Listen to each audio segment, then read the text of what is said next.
GETCRACK. Wake up, motherfucker.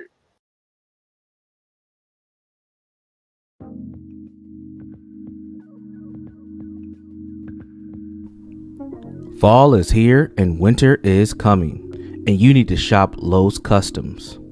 For the ladies, there's stunning designs and colors. For the men, Lowe can make something manly to keep your insecurities in check. But wait, there's more. For you simps, there's a special Simp Edition, where Lowe will roll around in it, blow smoke from the finest Southern Eastern American marijuana. She'll even rub her pretty feet all over it just for you. So what are you waiting for? Shop Lowe's Customs now, exclusively on the John Gott Urban Landlord channel. Let Lowe help you stay cozy and warm this season. Shop Lowe's Customs today.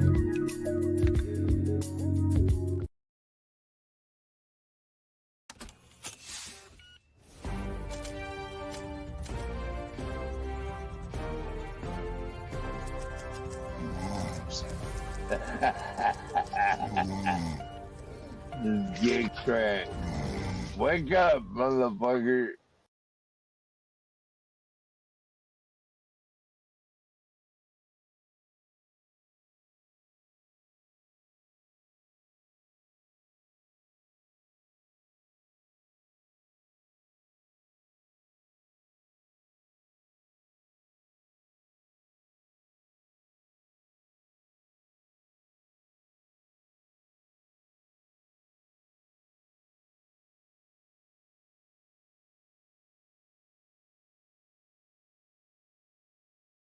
Good morning.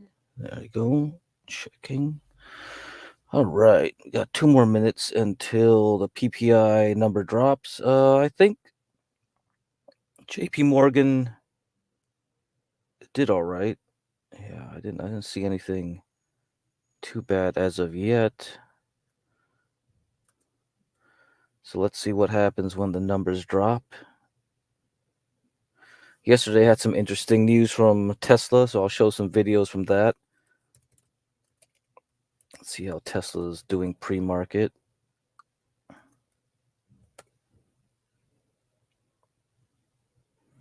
Yeah, 6% down. So they weren't impressed. Probably another buying opportunity for Tesla coming down soon. Let's see how the PPI comes in. All right, numbers released. 1 more minute.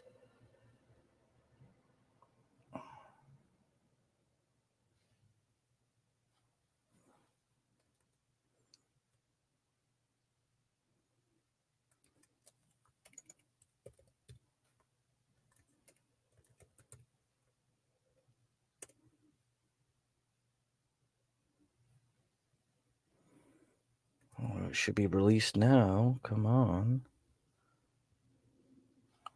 Oh man, yeah, big reaction so far. This number is about the same. Nothing too dramatic. All right. Let's see if this holds. We have a green candle day. Then we can pump until next week.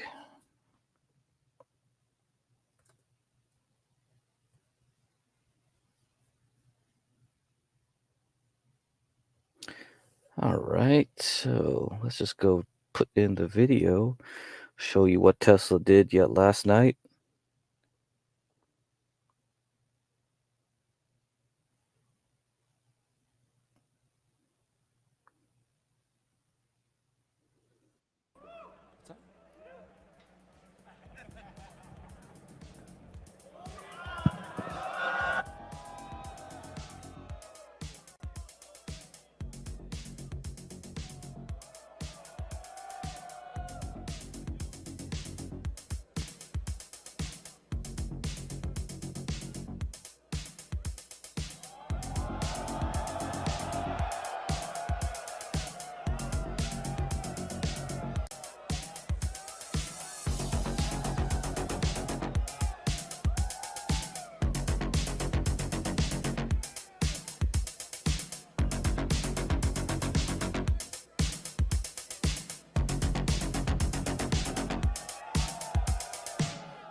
Welcome. Welcome to the We Robot Party. So we have quite a show for you tonight. I think you're gonna like it. As you can see, I just arrived in the robotaxi, the cybercab, and there's 20 more where that came from.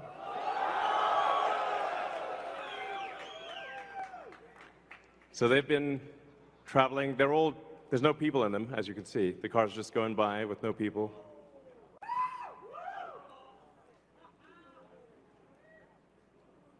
And we have 50 fully autonomous cars here tonight.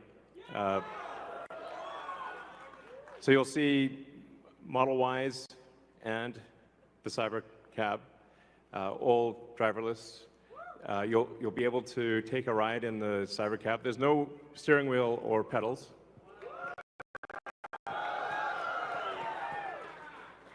So I hope this goes well. Yeah, let's see how that goes. All right, let me put this up here. See that. So far, market's doing well after the PPI release. So, yep, I think we're gonna see a good day today, unless 7 o'clock my time, 10 o'clock Eastern. The Michigan, University of Michigan inflation consumer expectations report doesn't turn out well. Let me show you little pieces of the presentation of Tesla yesterday. I think it's still 6% down pre-market.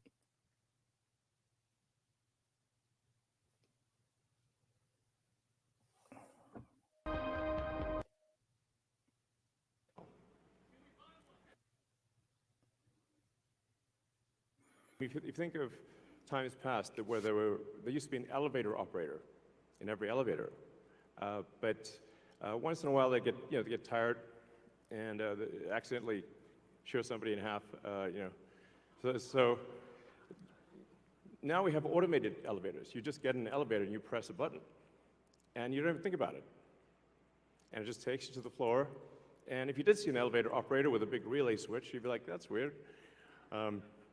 Now that's how cars will be, and it's not just the lives saved in injuries, but if you think about the cumulative time that people spend in a car, and the time that they will get back, that they can now spend, well, I guess, on their phones, or watching a movie, or doing work, or whatever you want to do. You can think of the car in an autonomous world as being like just a little lounge. You're just sitting in a comfortable little lounge, and you can do whatever you want while you're in this comfortable little lounge. And when you get out, you will be at your destination. So, yeah, it's gonna be awesome.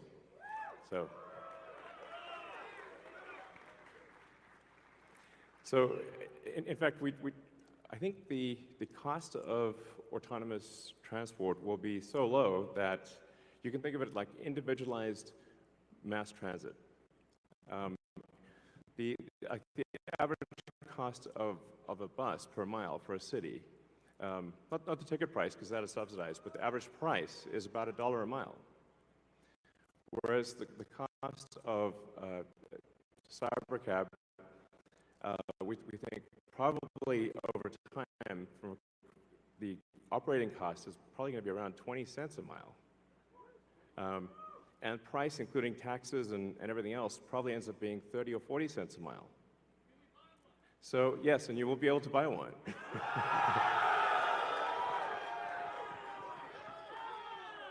Yes, exactly. And we expect the cost to be below $30,000.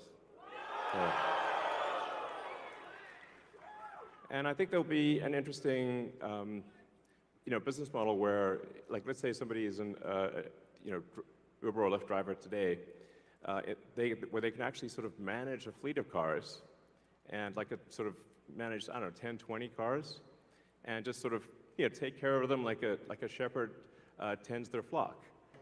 And you're the shepherd, and you take care of your flock of cars. I think that would be pretty cool.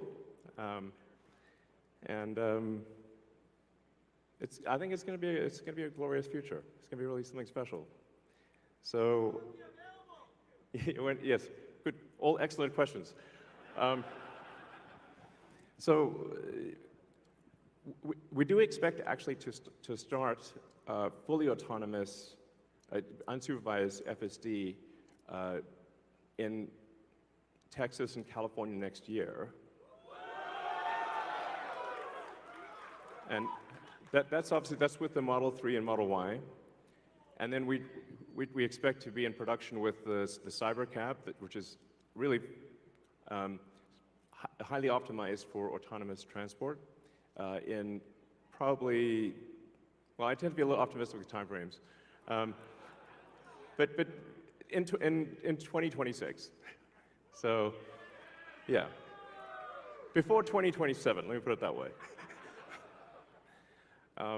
We'll make this vehicle in very high volume, and but well before that, you will experience a robotic taxi via the Model 3 and Model Y program, and Model S and X too.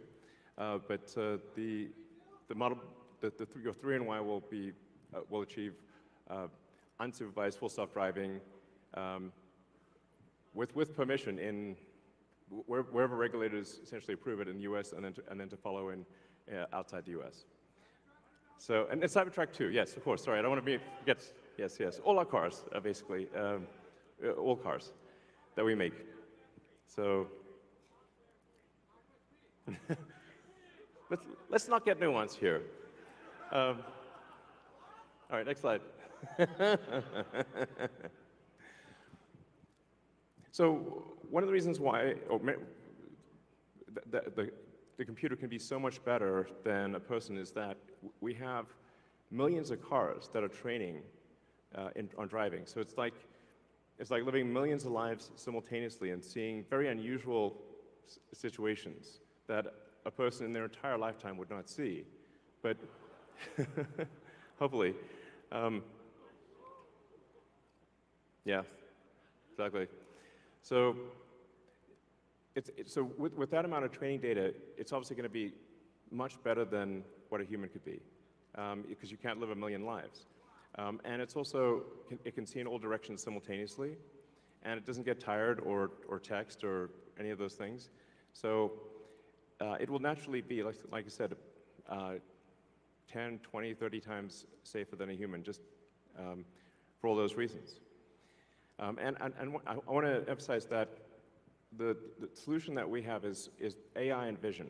So there's no expensive equipment needed. So the Model 3 and Model Y and S and X that we make today will be capable of full autonomy unsupervised. And that means that our cost of producing the vehicle is low. Now, we are going to actually overspec the computer for the Cybercab. So our AI5 computer will be somewhat overspec'd. And because I think there's actually also an opportunity, sort of like an Amazon Web Services, where if the car is driving for 50 hours a week, there's still over 100 hours left. And there's a potential there to have a massive amount of distributed inference compute, where if you've got, like, say, a fleet of 100 million vehicles and a kilowatt of efficient inference compute, you have 100 gigawatts of compute, which is really quite substantial. And if it's there, you might as well use it. So, yeah, so that I think will make sense. So, all right, so our autonomous future is here. As I said, we've got 50 Teslas driving autonomously. We're trying to give you a sense of what cities will be like in the future. And when you get in, you'll see, like, it's really quite a wild experience to just be in a car with no steering wheel, no pedals, no controls, and it feels great. And we have enough vehicles here, so everyone should be able to try it out and experience the set that we've built here. It's a very big set, so it's like really, we've used I don't know, 20, 30 acres or something like that. It's really big. So it goes on, the ride's long. And we set it up to feel like a ride, like a park ride. So it'll be cool, and you'll get to experience it tonight.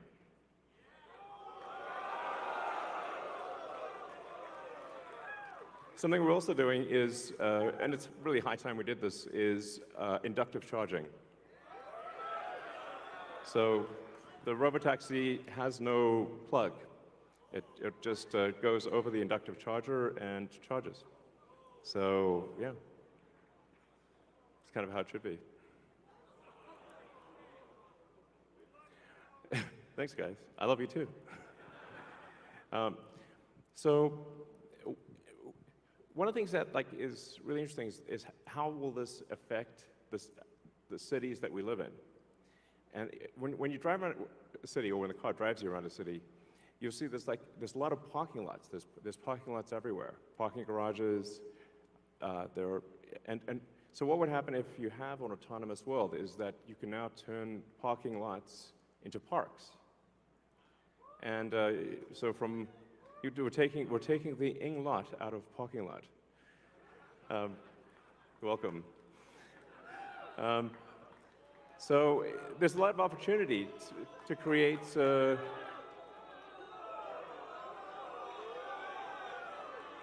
green space in the cities that we live in.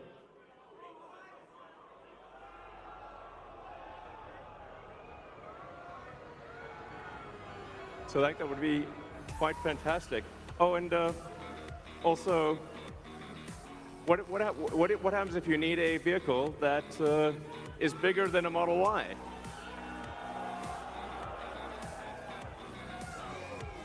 The Robovan. The Robovan is we're going to make this, and it's going to look like that. Now, can you imagine going down the streets and you see this coming towards you? That'd be sick.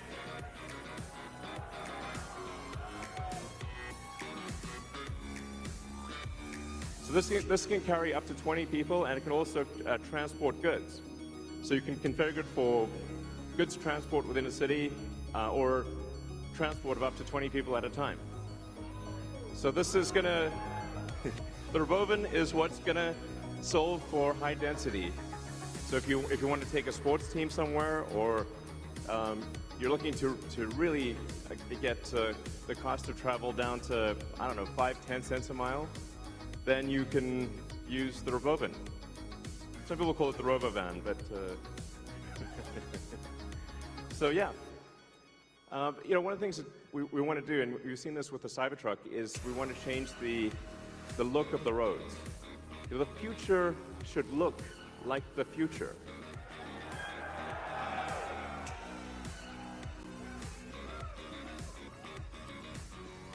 So, speaking of robots, so everything we've developed for our cars, the batteries, power electronics, the advanced motors, gearboxes, the software, the AI inference computer, it all actually applies to a humanoid robot. It's the same techniques. It's just a robot with arms and legs instead of a robot with wheels. And we've made a lot of progress with Optimus.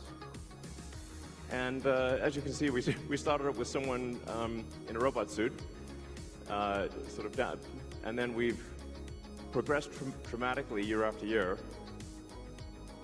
So if you extrapolate this, you're really going to have something spectacular, something that anyone could own.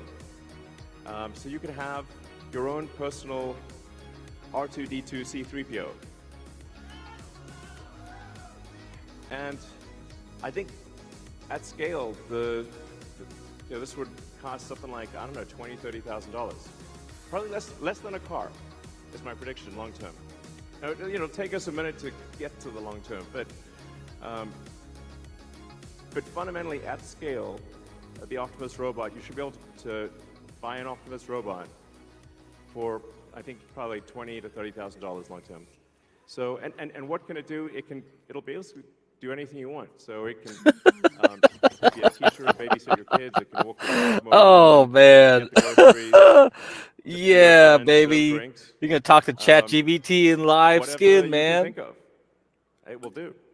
Hell, I can have sex with And, ChatGPT yeah, at this it's gonna be point. awesome.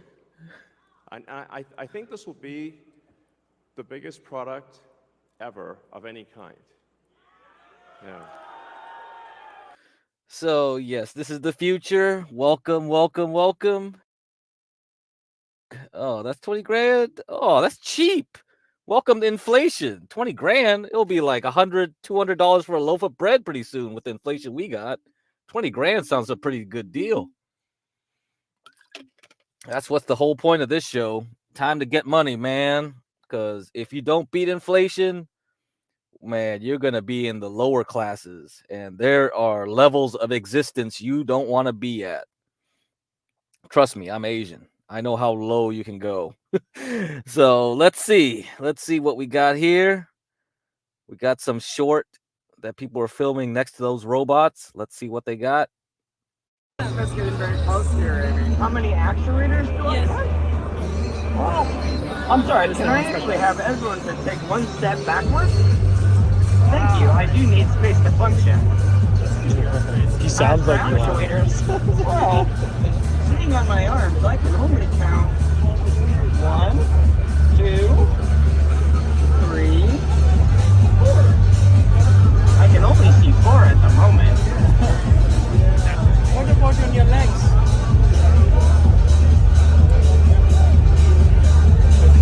I'm not really sure. Oh, no way. He understands your bruise.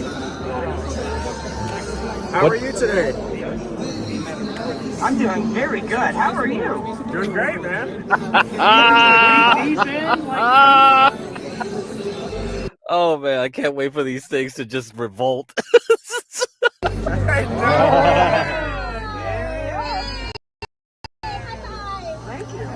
What's your favorite song to dance to? My favorite type of song to dance to? Yeah. I'm a big fan of EDM. He uses a lot of electronics. Yes, yes. Tell them to do the moonwalk. Come on. My favorite artist? Musical artist. That's a tough one. Music. That's very tough. I guess I am a big fan of Daft Punk. Daft Punk is very good. Yeah. Honestly, that's probably a very good answer. Yeah. Show us how to dance to Daft Punk. Alrighty, I'll show you a few of my dances. You are smarter than humans? Are you smarter than humans? I am very smart. Yeah, this is cool. Are you smarter than humans? I'm waiting for the dance moves.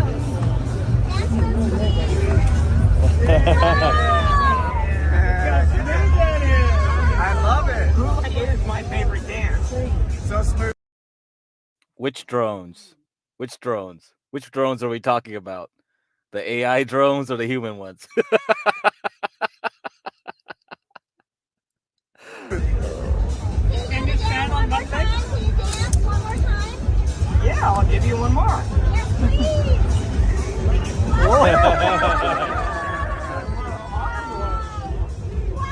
You are so fluid in human life, more than most humans. Thank you very much. If you come to market, I'll take 2. I'm sorry. What was that? When you come to market, I'll take 2. Oh, thank you, thank you. Can you balance on your right foot? At the moment, I prefer to stay on both feet. Almost got him. Smarty band. He has no pants. Do you guys grab some drinks and snacks from our drink and snack bar? Do you load Elon? Can you charge wirelessly? Well, I do like to. I'm very sorry. I do need space, and I can't have any physical contact. I'm very sorry. No high fives. No high fives. As for charging, I do like to charge, but I can only say that much. I'm very sorry. Geofence. Did you all want to dare a joke? Yes. We love a joke. Yes. Alrighty, let me think. Oh, I know. What's a bot's favorite drink? you're talking to it. You would think it would be oil, but actually it's hydraulic fluid. It's the real hard stuff. Yuck, yuck, yuck, yuck, yuck. Makes sense. Makes sense. Hey, number 37, what is your name? Hello. No way. Wow. Are you powered by Grok, or how are you interpreting our questions right now? Well, I can only answer so much. I do only have a set amount of things I can say. Fair enough. Fair enough. We respect your privacy. Do you do any We're work not at the gonna practice factory? privacy. Thank you. Yeah. Hey, number Any 37. job that I'm set out to do, I will complete. Hey, number 37, what type of shoes do you have on? How many hours can you work for? As long as my charge will take me. He's answering. It's live, it's not like recorded. How old are you? I know I've been in production for a while, but actual age, I'm kind of unsure. Hey, number 37, how tall are you? I think I'm 5'10". Definitely not a short king, unfortunately. That's how big is your shoe size? I'd rather not talk about that, unfortunately. I do have some rather big feet. Are you strong enough to lift me? Have you been doing work at the Gigafactory? Well, I know I have been working out. I mean, look at these guns.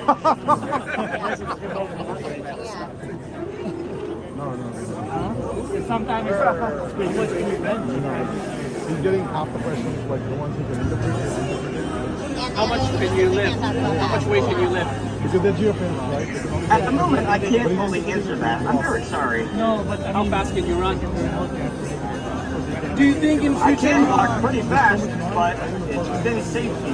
What information were you told not to share with us? Overtake humans? I'm very sorry. Can you repeat that? In the future, do you think you will overtake humans? No, definitely not. Did you hear that question? Do you think in the future you'll overtake humans? Definitely not. Anyway, guys. Oh man, that's enough of that. Hilarious. Anyway, yes. We gotta continue on. Talk about other things. We had quite a bit to talk about in terms of articles, anyway. I'm not sure. I wanted to discuss a few other topics left over from the last time. Maybe we'll have to leave it for another time. The pre-market so far still undecided, I guess. We lost most of the gains on that pump and we're moving back down. So that pump did not last. I guess we are undecided. We'll have to wait for the opening into 30 minutes in, which is about 10 o'clock Eastern, when we get the University of Michigan data. So I would suggest you get ready to be getting the hell out of any long positions today. If you have any leftover long positions from the past weeks when you bought the dip. If things turn sour, anything else? No, I will go on to the articles now. We will talk about one earnings report that I was interested in. Yes, it's still up 15% as of pre-market. I will talk about this stock. This is one of my favorite little stocks to trade. Let me get that chart for you. It is quite a speculative stock.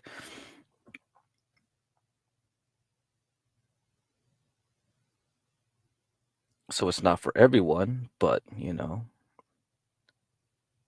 it could be a good buy. So right now, 17% up pre-market on earnings. Not bad at all. It's AEHR. I don't know how to pronounce that. AHR. test systems, and I'll go over some articles about it here because you guys need to know about silicon carbide. Silicon carbide is one of the new technologies that essentially made Tesla possible. And Tesla last year said they were going to stop using this technology, which caused this stock and others to crash. But, you know,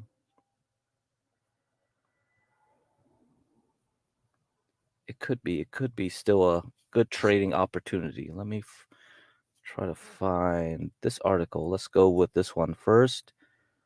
We can discuss it. Okay.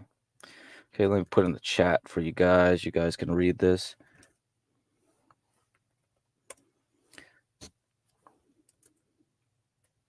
So, the rise of silicon carbide in electric vehicle power electronics. Okay, let me get one thing on. Let me zoom in so I can read it. Electric vehicles are revolutionizing transport, offering cleaner and more efficient alternatives to traditional internal combustion engine vehicles. Their power electronic systems are central to their performance and efficiency, which control the flow of electricity from the battery to the motor and other components. In recent years, a material known as silicon carbide has emerged as a game changer in EV power electronics, offering numerous advantages over traditional silicon solutions. All right. Put the link up there for you guys. You can copy paste that. So, what is silicon carbide? SiC. Silicon carbide is a compound semiconductor material composed of silicon and carbide atoms. Its unique properties make it highly attractive for use in power electronics applications. Compared to silicon, silicon carbide offers higher breakdown voltage, faster switching speeds, lower on resistance, and better thermal conductivity. You know, if Rashu is here, I probably could tell him, he probably could tell you more about this stuff.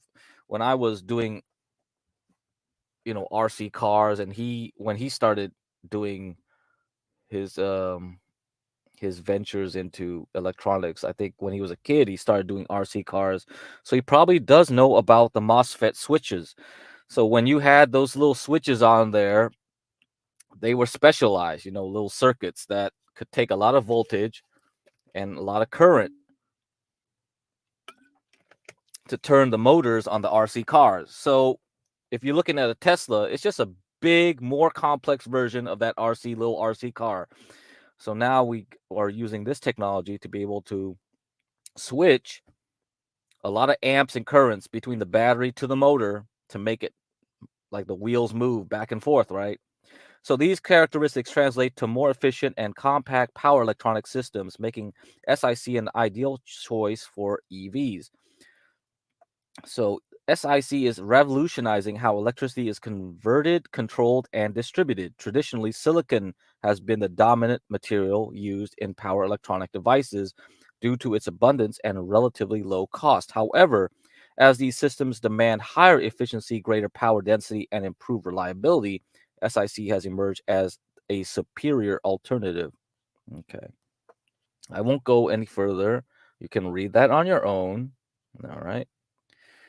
Now, impact of SiC on EV performance. Integrating SiC technology into EV power systems profoundly impacts the overall performance of these vehicles. SiC's unique properties enable significant improvements in various aspects of operation, ranging from efficiency and range to acceleration and charging times. Charging times. This is the key. How quickly can they charge those batteries? This is a key component into how things work for EVs at this point. So we're going to switch there.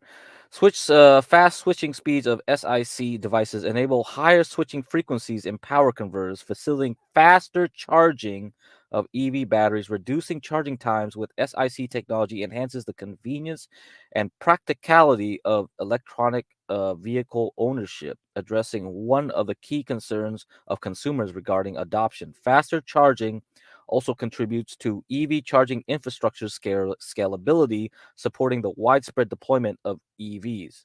Okay. Uh-huh. Yeah, this is pretty long, so you can definitely read it on your own. So we can move on. Now, what's going on today? This is the problem.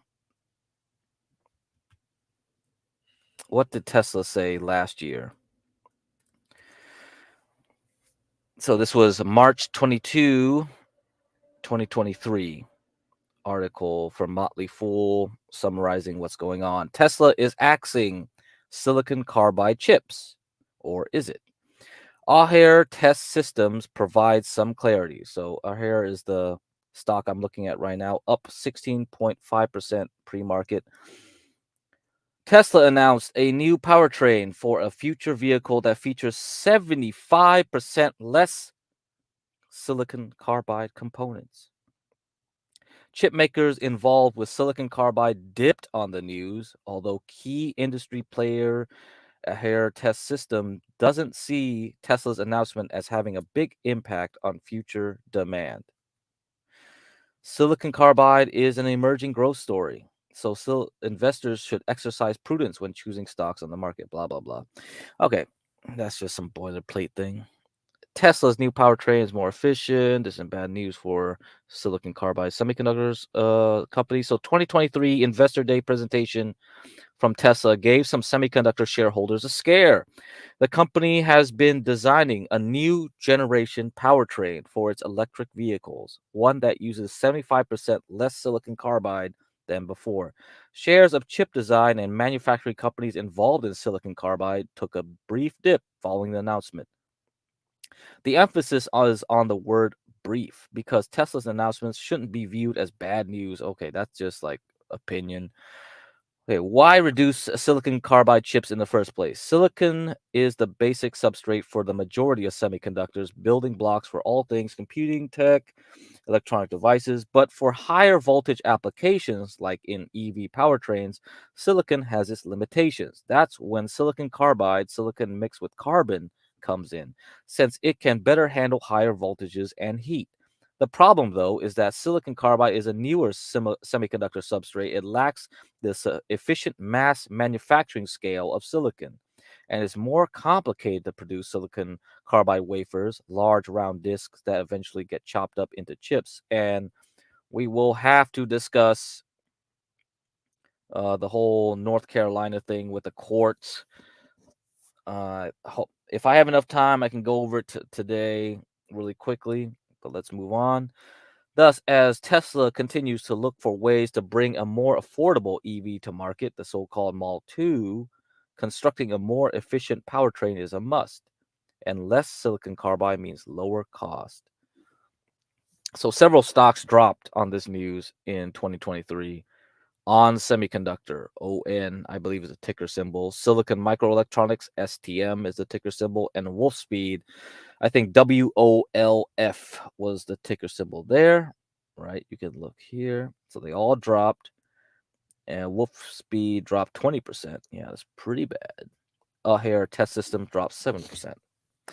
So at that time, yeah, things were not looking good for some of those companies.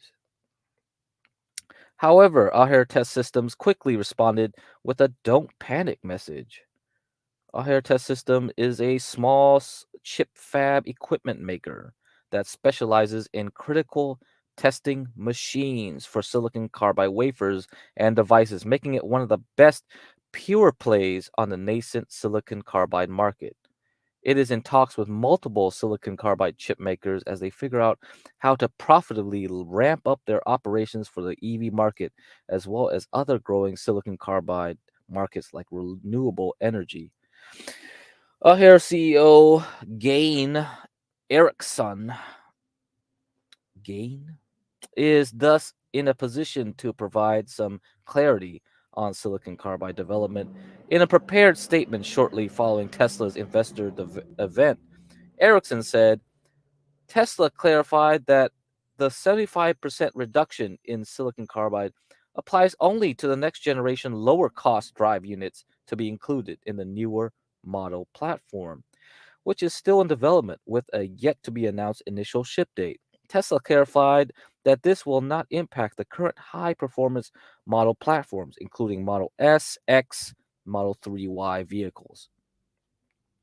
Ericsson also noted that while the number of silicon carbide devices in Tesla's new powertrain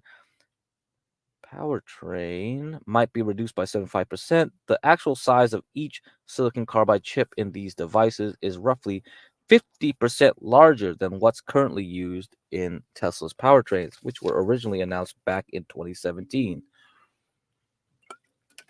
In other words, silicon carbide wafer demand from the EV market remains roughly unchanged following Tesla's update.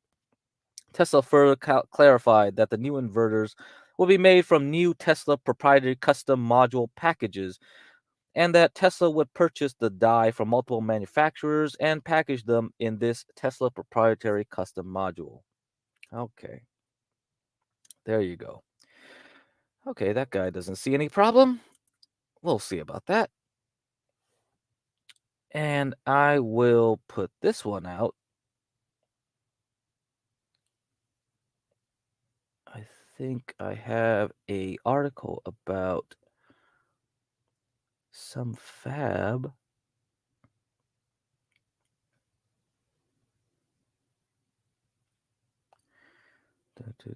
Okay, here we go. So ST Microelectronics. When I was in school, I used to actually partner with these guys to make our chips. So yeah, I know a little bit about this company. So it's in Europe. It's like France, Italy.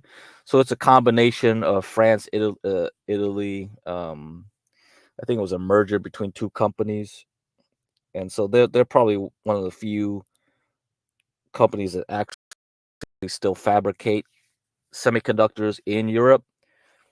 And the same thing with the US. A lot of the reasons why the US and Europe still manufacture semiconductors is because analog components, mixed signal components, are still done in the first world countries. The crappier, cheaper, easier to produce stuff, is done in China. And then in the middle, we have Taiwan. Taiwan is an advanced, semiconductor producer, but they produce primarily digital circuits. Digital circuits are easier to produce well than analog because analog is more custom. Actually, when you do design in analog, you kind of have to be an artist. You still have to hand draw your circuits. In digital, you don't need to do that. It's really, you just code it up. You just code it like C++ or something, and it'll generate the circuit for you. So it's very automated in that sense. But analog still has to be drawn by hand in a lot of cases to get the maximum performance. So you have these, actually, the best layout people are women. So a lot of analog designers tend to be women. And most of the women analog designers I found were Iranian. So if you go to conferences, you'll find a lot of Persian analog designers. So, that's interesting tidbit there for you guys to know about. Tesla supplier ST Microelectronics to build €5 billion, EV chip fab in Italy. The EU is covering almost half of the cost. So this is May 31st, 2024 article. I'll put that in the chat for you guys. And I forgot to put the previous article in the chat for you guys too. So you guys can get the links to those two articles.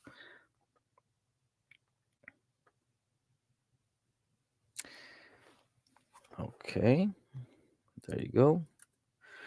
So ST Microelectronics has announced plans to build a giant factory in Italy that will make specialist microchips for EVs and other high voltage power devices.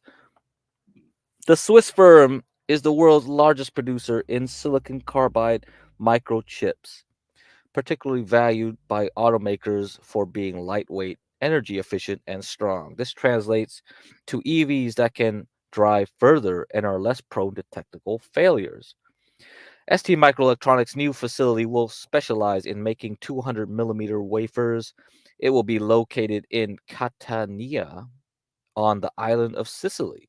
Building it is expected to cost in the region of 5 billion euros. The EU has agreed to foot 2 billion euros of the bill under the CHIPS Act.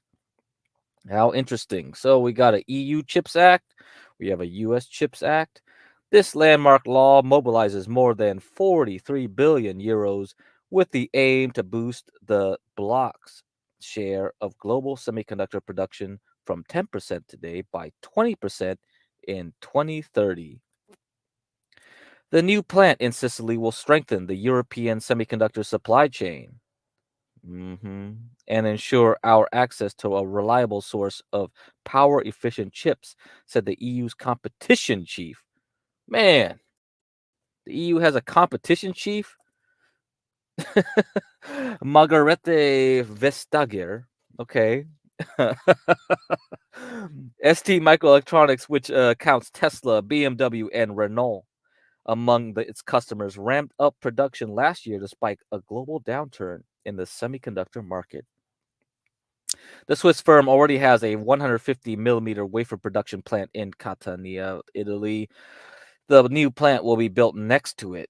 The company is also currently building a new facility in China to serve the rapidly growing Chinese EV market. You see, they're still doing business with China. You know, Europe is so dependent on China because the Chinese domestic demand is the only way Europe will grow, I guess. I mean, you got a lot of socialism in Europe. How are you going to fund all that without going to China? ST Microelectronics expects the new facility to start production in 2026, reaching full capacity in 2033. At full speed, the production line will be able to churn out 15,000 wafers per week. All right. I think that's enough of that.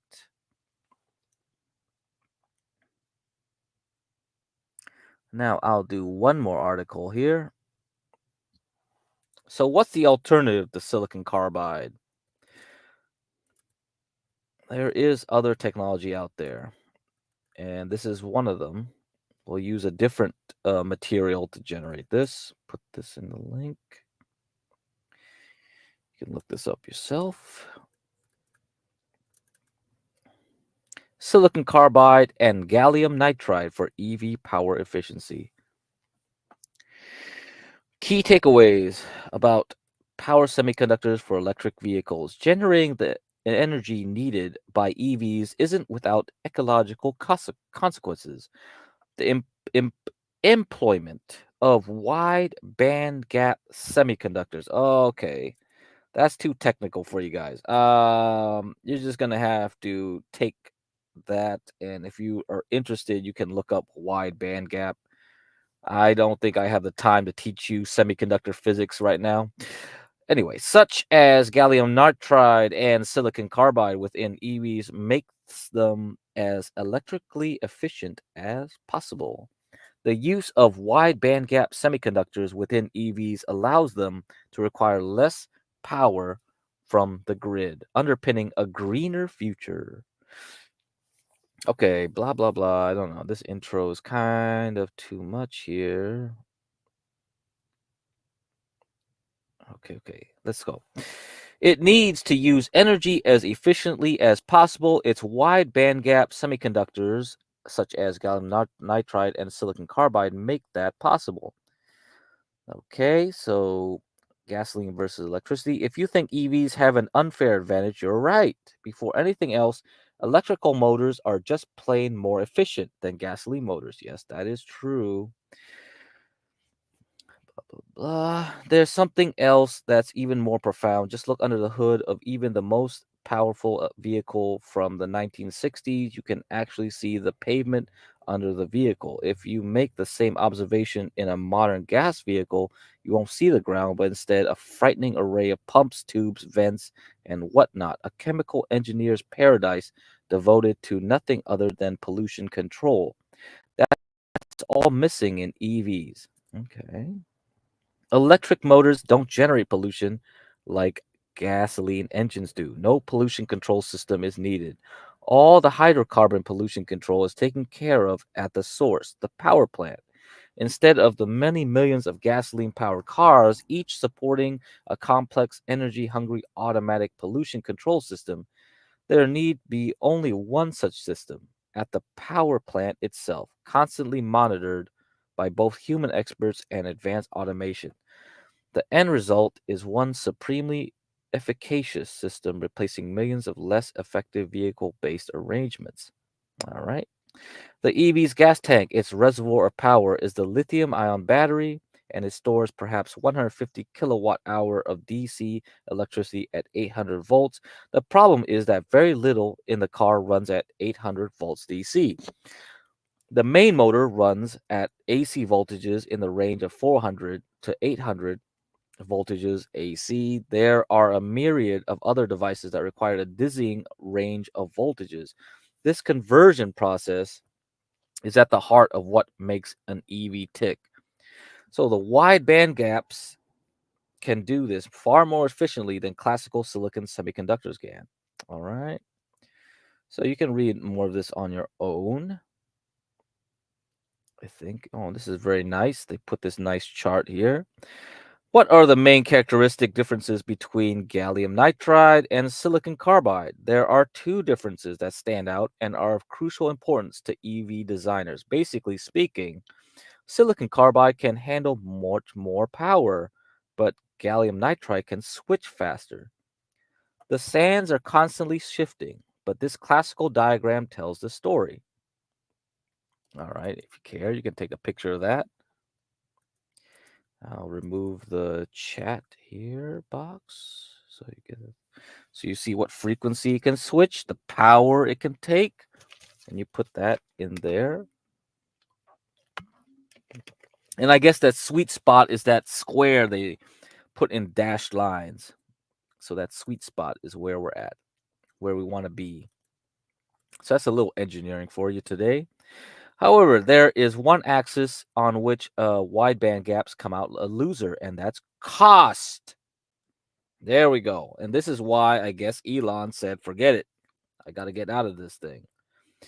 So one of the central features of an EV is the drivetrain inverter, the semiconductor-based device that converts the LIB's DC voltage to the constantly varying AC waveforms required to power the EV's main motor. For most more powerful EVs, higher power silicon carbide semiconductors are the clear technical choice. But as we shall see, the high cost of silicon carbide devices are a major impediment. Tesla's SiC issues.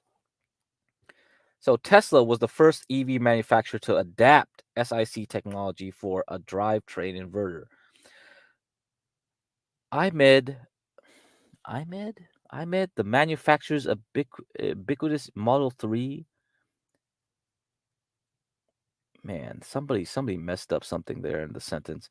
It was a catalyst for a massive expansion of the SiC industry. We might also add that it had implications well beyond the transportation industry. Then in 2023, Tesla dropped a bombshell when it announced a planned 75% reduction of silicon carbide usage. It was thought that they might employ lower cost gallium nitride devices or maybe even revert to last generation silicon IGBTs. Some insight can be gained by taking a look at the assumed insides of the Tesla inverter.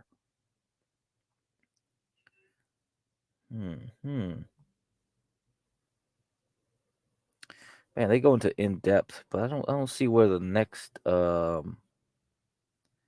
see another diagram, huh? Yeah, okay. I guess I gotta go to the links, but anyway, yes, you can read that on your own. So we can see that most of it is because of cost.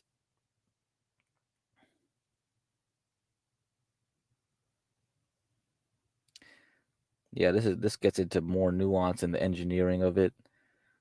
Mm-hmm. Mm-hmm.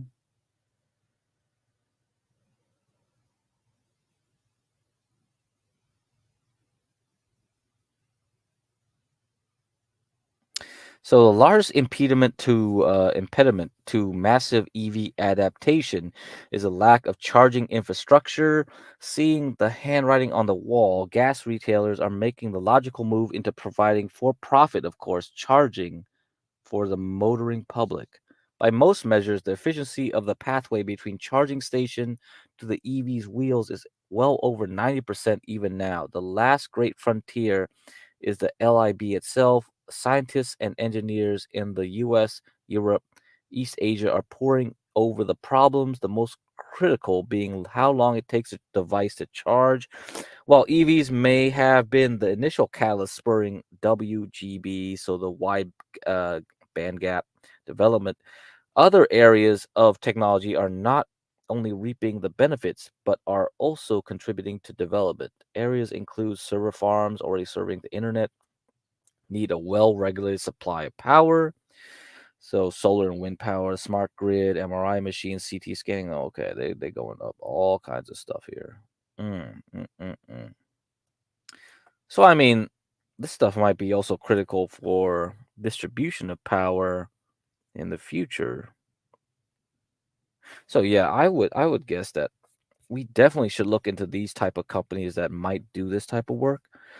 But in any case, let's see how Aher is doing. 17% pre-market. So we have 5 minutes till market opens. I think, yeah, let's check back into things here.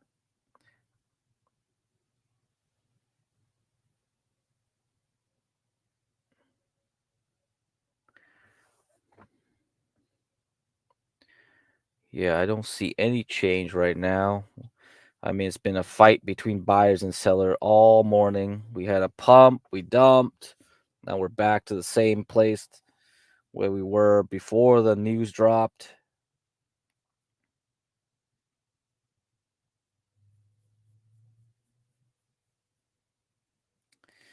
Hmm. Mm-mm-mm. No. Yeah. Nothing decided. Nothing decided right now. In any case, let's see if I have anything else.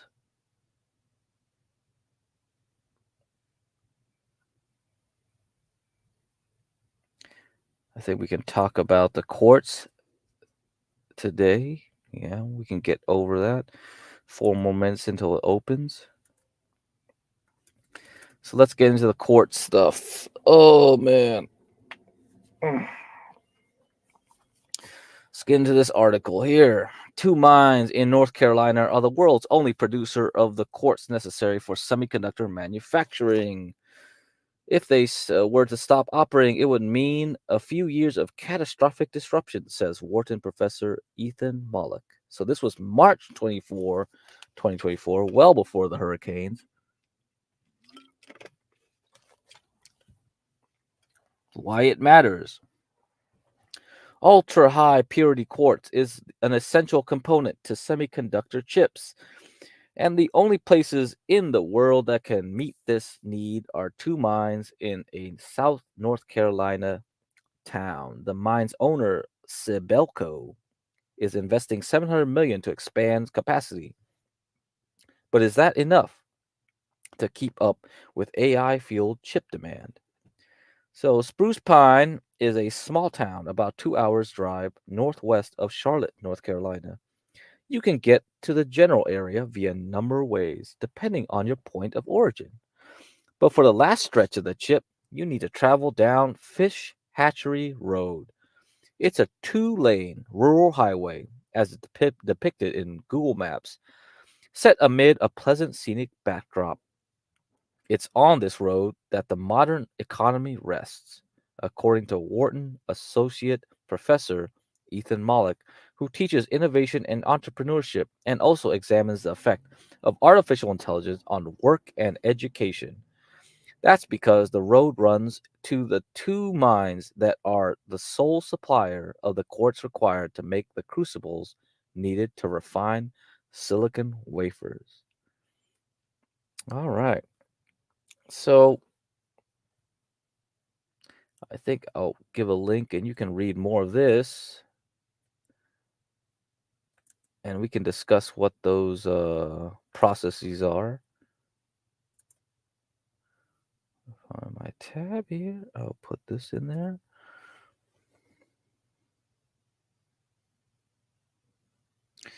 So I'll put that article up there for you guys. Oh, I forgot to share the screen. Oh, we have 2 minutes until open. So let me just share the screen a bit for the article. So you can see there. Yeah. So this was what I was reading. That's the mine. The two mines in North Carolina.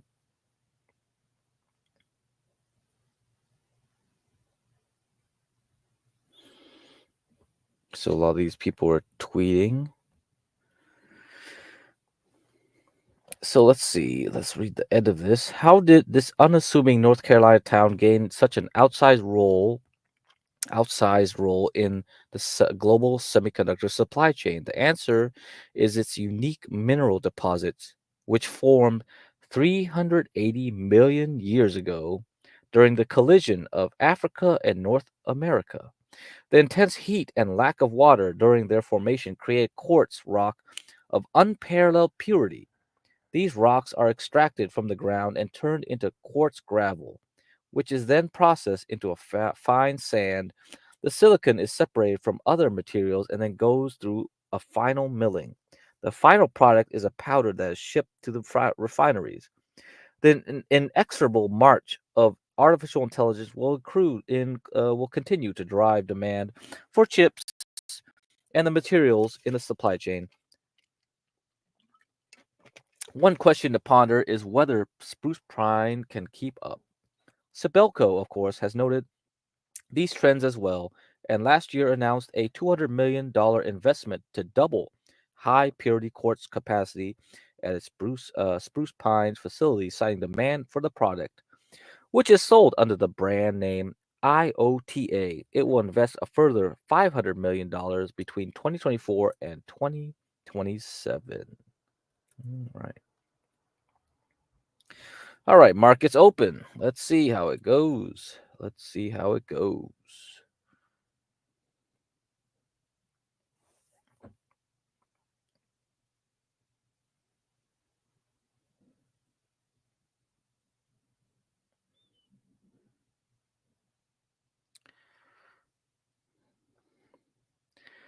think we're up right now.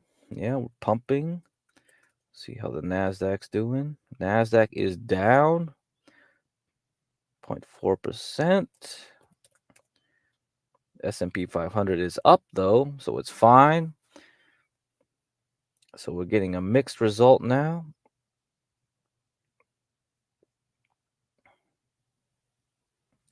Let's see how the Russell is doing. Man, the Russell is still in this range.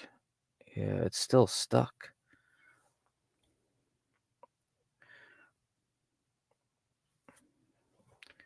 Yeah, it's still stuck. So I don't think we're going to be having any decision left. Next week, we'll be waiting on Thursday. Thursday, we'll have earnings from TSMC, so Taiwan Semiconductors, Thursday morning around 2 a.m. my time, which will be around 5 a.m. Eastern, I believe. And also, we have retail sales. So that'll be around 8:30 Eastern retail sales. So, and also China will have some reports later that day, probably 10 p.m. or something like that Eastern overnight.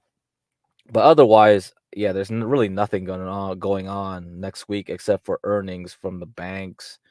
So we'll have more earnings from the Bank of America. We still have to get. So JP Morgan's done. JP Morgan's up. Wells Fargo up. And BlackRock, I think. BlackRock should be reported already. Yes, it's up. So all the banks are doing fine right now. So nothing special there. So as far as the tech sector goes, yes, you're going to need more juice. It is stuck. Nasdaq is stuck. I think Nvidia tried yesterday to do something, still stuck here. See, we're above the resistance line at red, the red line around 129.66, but the middle point between that and the high, you see, is around 134, 134. We're at 133.9 right now, so we can't make it to the upper half of that range. So unless that pulls things up, I don't know. I really don't see any catalyst until TSMC reports, and TSMC will report again Thursday. So it'll be early Thursday morning, very early. It's Taiwanese time. They'll report during the day.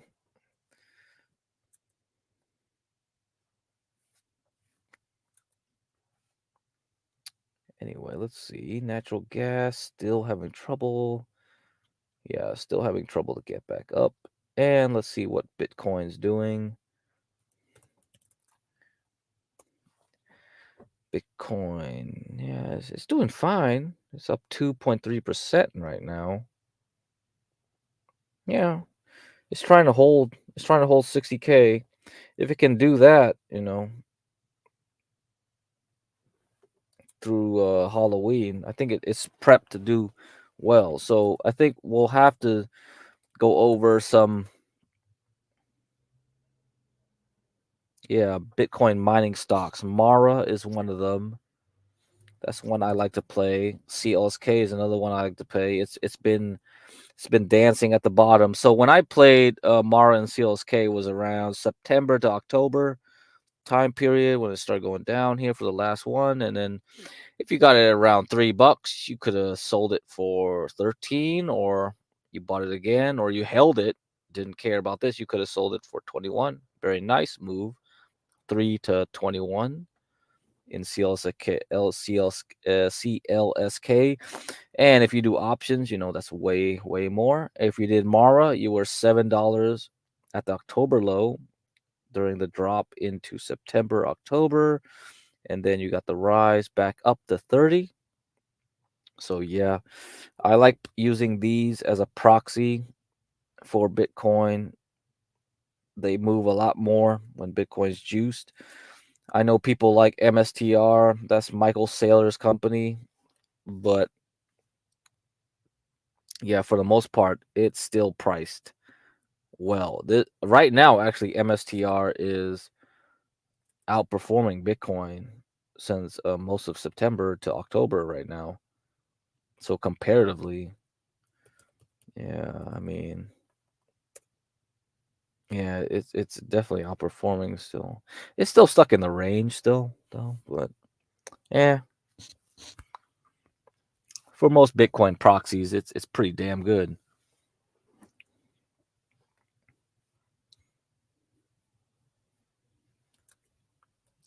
Anyway, let's look at PLL. So this is a lithium producer, still stuck. It's done the best out of all of them. And we'll look at Air Test Systems. So it was up 70%. It's going down since pre-market. So yeah, it's dropping. So I'll be watching this, seeing where it lands. Might be worth something to buy if this earnings holds, because for the most of this year, Yeah, most of this year it hasn't been doing very well.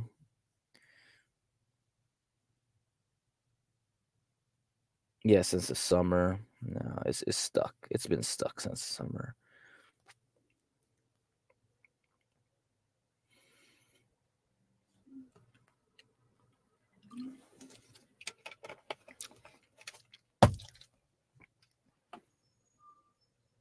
So let's see. I think the announcement that Tesla was stopped doing silicon carbide was March, right? March 2023. So it had a dip. It still went up over the summer, but it's crashed since then. Demand has not picked up. But maybe it's a change right here. Maybe this is the right change. So if the chart looks good, I'll definitely consider it.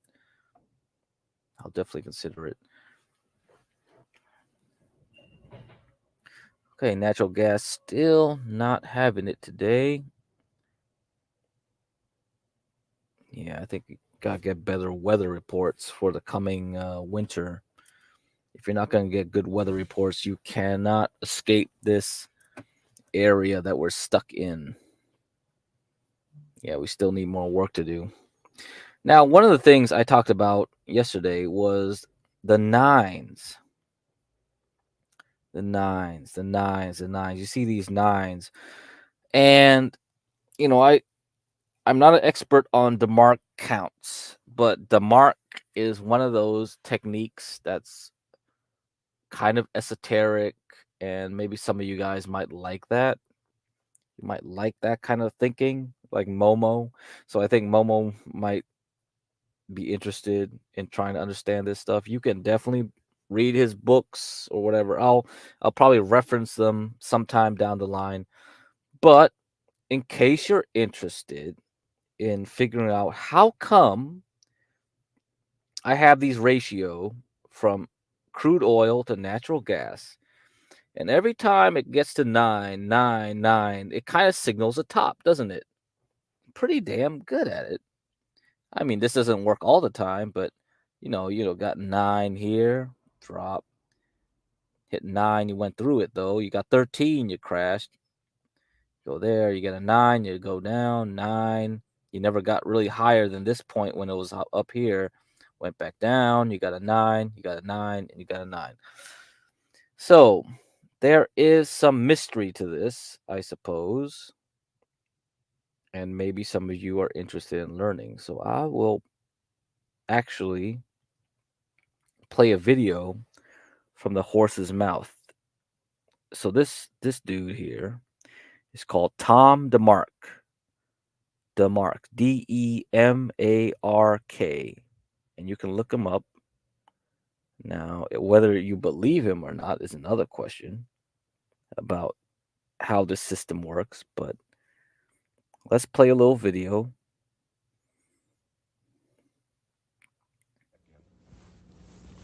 I got to tell you, the Japanese yen, just in my familiarity with people in the hedge fund business, there are a lot of people trading the currency. I mean, the currency market is well over $100 billion a day. This is where all the action is. This is where all the big players are. They use leverage. There have been a lot of people hurt in this market this year. And if they had used this simple technique, they wouldn't have been hurt. They would have been on the right side of the market. There are people who have gone out of business with billions of dollars actually selling, which is a trend, into these 9 lows when they should have been buying. But let me show you. This is somewhat inactive back in June. We should probably use a September contract, but it would apply. The same thing because I was there. This closed greater than 4 trading days earlier, but we did a series of 9. And what happened? The market turned here. Now, what I like to look at, and this is not in the book, I stress that. This is important. For a setup, if you want to maybe trade these 9s, day 9 should be less than the low. The low, if you're looking for a buy setup, the low on that particular day should be less than the low of day 8, day 7, but more importantly, day 6. And I'll show you why as this thing unfolds, because this is something that what happens, it's still a good low, but what happens, if you're not less than, specifically, the day 9's low is not less than the low of day 6, you have another day down over and over again. seems to reappear more and more, where the market just finally cleans everybody out. And now say, for example, this low on 9 had been greater than 6, you would have seen another day down, and then it would have turned, if it was going to turn on a 9. But let's just go through these now. So you got a 9 here, it's a low close. That's another thing, too. When you start looking at charts, after a while, if someone held a chart up over there, provided I can see that far, I pick out the 9s. I can just see them. My mind is just focused right on 9s. I mean, this is my baby, and I can see it anywhere. I can almost feel it. You know, the 9s just appear over and over again. Where someone came to me, a couple weeks ago in Chicago when I spoke to the Chicago Mercantile Exchange, said, here's a 9. I just looked at the chart. I said, there's no 9 there. Yeah, there is. Look. There wasn't. It was off by a tick. You just get a sense for it after a while. Now, one thing I want to stress before we go on, though, too, these are 9 consecutive, bold print, consecutive closes less than the trading close, so the close 4 trading days earlier. Not less than or equal to. Don't get caught up in this. Well, this one's equal, so I'm going to count it. Don't use the equals. And we'll show you examples where the equals should not be. This is in a setup. But I'm also going to show you an improvement to the sequential countdown where you do use equals. It's not in the book, and it's a real enhancement. And I'll show you example after example. We'll go from one to the other. Where I use equal, and this thing is calling the precise high, but because you're using greater than for the countdown, or less than for the countdown, this is not part of the setup, you're missing trades. But as far as the setup's concerned, you do not use equals. It's got to be less than for a buy setup. It's got to be greater than for a sell setup. But here, going through this 9 was less than 6, so you're all right. The market's moving up. Do you want to do a training mode? I show you one feature of this system. They've set up a training mode, so you can follow this day by day. You can see it unfolding. There's 9 over there. You got a 200-point move here. This is the 9 premature. you're talking about right here. Yeah, just keep going this way. But you got a 9. You got to play here. I mean, this is 9,600 and 9,750. It's 150 points, and $1,250 per point. That's about $1,900. Okay, here's a 2. He's just going to take you right through it. It's a great training session right here, which maybe you might want to look at later, just to get an appreciation for how it's defining it. 1, 2, 3, 4, 5, 6, 7, 8. Canceled it out. Why did we cancel it out? We had 8 consecutive closes greater than the close 4 trading days earlier. I'm going to get a 9. Oh, I'm all excited. I'm going to get a 9. What happens? This particular close here is less than the trading close 1, 2, 3, 4. What is happening, and I see this in the market's regenerating. That's an equal close there. Is it equal? Okay, Yeah. It's equal close. What the market's doing, it's regenerating. It's really building power. If it had gone straight up with 9, you're probably going to get a short-term peak, what I call a stutter in the market. The market's going to take its breath and come down. This particular case, hey, the market said, and I'll tell you, just from my own experience, I've got 2 close friends who use this religiously. One's at one of the major mutual funds in the country. He's been top 5 in performance this year. And as far as timing, he uses exclusively this. He doesn't know all the nuances that you people are going to know, but he obviously has an appreciation for it. The other fellow is one of the major hedge funds. We've seen it time after time where this equal, for example, in this setup was enough just to cancel it. And you sit there and you'll watch the markets. On the close, the market will play around this point so many times, it'll just gravitate to this level. And it takes on a meaning. There's a real significance there. There's dynamics within the market that I can't express, I can't explain, but they're there. Now, in this particular case, you cancel that 8 sell setup, because you only, with the 8 sell setup, as opposed to 9, you canceled that movement. We can go back to that. Here's the 7. Okay, there's 7. You can see that. There's 8. It's greater than 4. Not. Now this close is greater. It's got to be greater because it's the 1 there. Yeah. With all this, I'm sure it is because of the scaling that we're having to do with this position. Now up here, this is your first close greater than the close 4 trading days earlier. There's 2, there's 3, there's 4, there's 5. Gone. Why is it gone? Because this close is less than the close 4 days earlier. The market's moving higher, and it's fooling a lot of people. Everybody's bearish. I mean, Japanese yen, first time post-history, is above $1. No one believes it. You see the pullback, But I'm looking at it and say, hey, you got to do a 9 at least for the upside. There's a 1. Sorry. Continuing to go higher. Okay, 1, 2. We were down here. Yeah. And we continue to move higher. I had it off the chart. Okay. There's a 1 and 2 down. There's a 1 up, 2, 3, 4. This will just give you an appreciation for the setup. Now here in this one here, now it's regenerating again. 2 and a 3.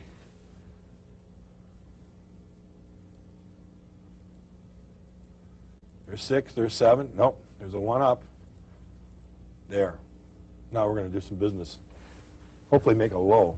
This is when? What period of time? August. That's August of this year. I remember this in August. There was a low. There's a 1, 2, 3, 4, 5, 6, 7, 8, 9.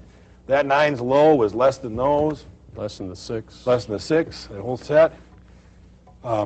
Similar to the one we had back earlier in the year. And what the market did, it took off. This is when a number of the major hedge funds sold. And they got killed in this. There it goes. That's a big one. That's when you went close to new all-time highs. You're moving up there quick. Now, there's the 8th again. Same thing. Market said, no, I'm not ready to top out. I'm going to give you a pullback. I'm going to stutter. That's what it's doing. Price says you pull back. Now you're going to regenerate again, I think. Well, you're moving sideways now. Hold on. It's going to do it again. Nope. 3, 4, 5. 1 for a buy setup, 2 for a buy setup, 1 for a sell setup, 2 for a sell setup, 1, back and forth, back and forth. There we go. 4, 5, 6, 1, 2. See, it just, there, 6, 7, 8. Next one. Hope we get a 9. Okay, this 9 is above the 6. And that's important. I watched that one at this low. And they said, is it going to do a 9 and turn, or is it going to do on the full countdown?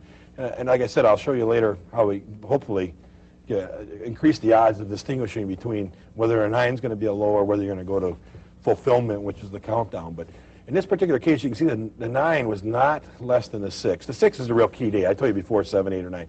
6 is the real key day, like Rick said. What it told me is that you got one more day down. And you got it right there. Right here, day after. And then that's you have to get below 6. You probably would have put a sometime in this zone you would have said, hey, there, you're at the low. And now keep going. And that's when you had that strong move to the upside. It was virtually uncontested. I mean, the market just took off. And this is where you caught the hedge fund guys short. Now there's a 9 again. Look at this one. Same thing, the reverse of that. Where we said before the 9 had to be less than the 6, the 9 has to be greater than the 6. It wasn't even greater than 7 and 8, so you knew you're going to make one more thrust up here. Greater than the highs. Greater than the high. The 9's high had to be greater than the 6's high. Conversely, at the low, the 9's low had to be less than the 6 low. See, over here it wasn't. 9 was not less than 6. The reverse of that would be high greater than high of 6. High of 9 greater than high of 6. And it wasn't. What happened? You made one more thrust when you went above the 6, and that's at 104.10 or something like that. And what happened? What did happen? Well, there. This is very somewhat recent. Yeah, now you're moving it. Now look what's happening here. You had a 1, 2, 3 for a buy setup, consecutive days, 4. Then you did a 1 up, 1, 2, 3, 4. Now I'm dwelling on this because unless you get this basic approach to the setup, the whole concept, you're going to have trouble with the countdown. So I don't know if you understood most of that, but I think you just want to appreciate how these guys thought of patterns. You saw that. It's kind of like numerology, I guess. And I'll give you a more modern take with this dude here, Rick Bensignor. I think he's the only one I've seen that really takes this type of analysis to the next level.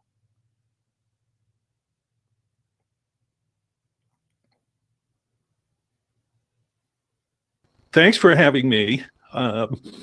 Wanted to start off by explaining what In the Know Trader is and how it came about. So I've been on the street for, dare I say, I think I just started my 38th year on the street. And have had various positions on the street. I started with 12 years trading in the commodity pits, and that's really where I kind of learned the business. And the trading side of the business too, because when ultimately I became strategist at several top firms on the street, including Morgan Stanley, where I was chief market strategist for many years, the fact that I had a very good trading background really helped we understand markets in a way that many people don't, who are pure analysts and who haven't actually traded markets and understand the psychology of trading and how much it has effect or a factor in how markets move. So in giving a little background, I realized years ago, and I'm talking probably in the neighborhoods of 25 plus years ago, this elements of psychology, having been the trader, having realized just even my own emotional influences that affect how I traded, just how important this is. And I realized it couldn't just be for me, it had to be for anybody who was making financial market decisions. And I started looking at a subject that really back then had virtually no material available, which was what today we call behavioral finance theory. And ultimately, over time, I kind of became very well known for behavioral finance theory, not just on the academic side for being able to teach it. So I was the first to teach it at New York University, but also how to apply it directly into the markets. And that's something very few people have been able to do specifically.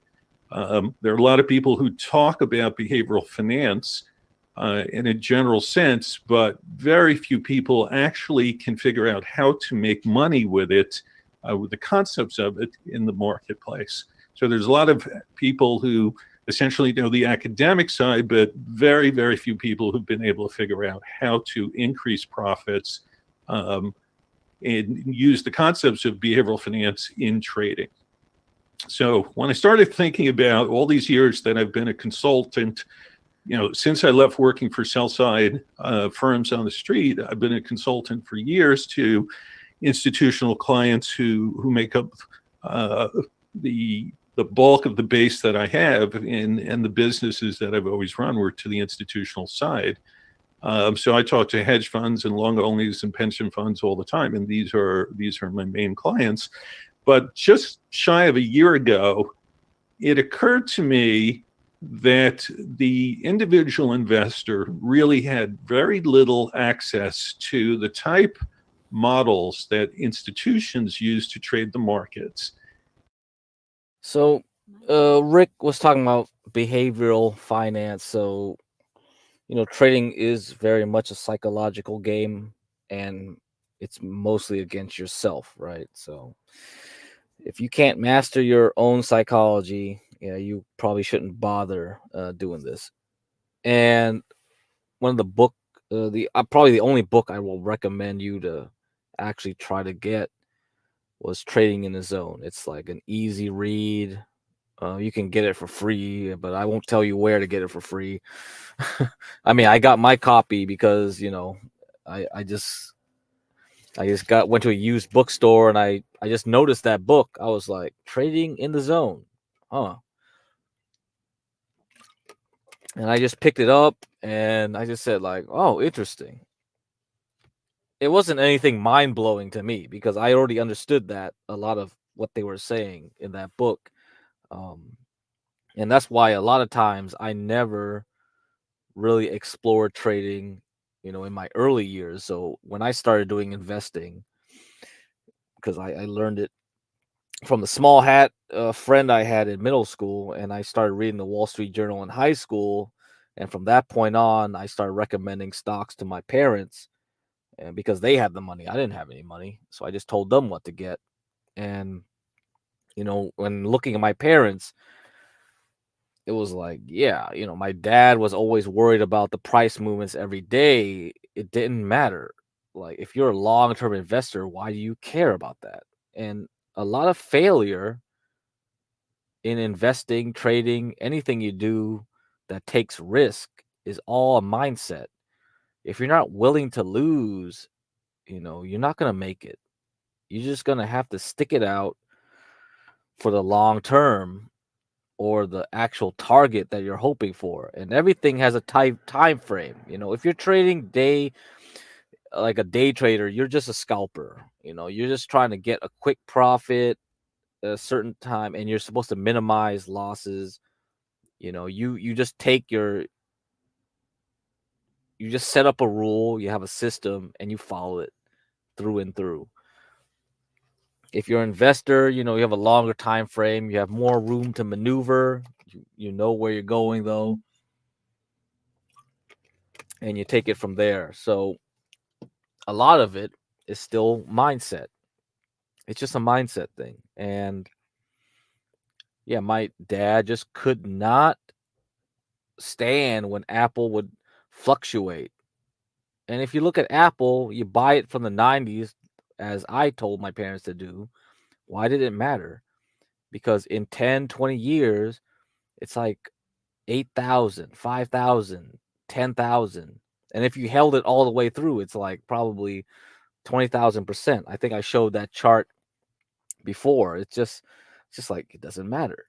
If you're a short-term person, yeah, you just have the mindset of like you get your goal for that day. You get like, okay, I'm gonna hit my target.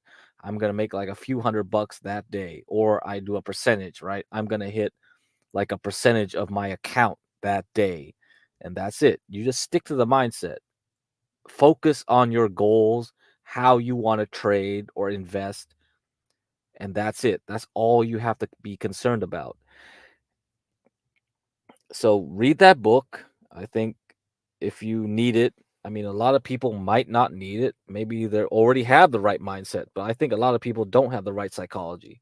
So it will be good if Universal Jones, like he's bought that book, he's read it by now, I think, and you know he can chime in, and we could probably have a discussion on like trader psychology with other people that trade and things like that.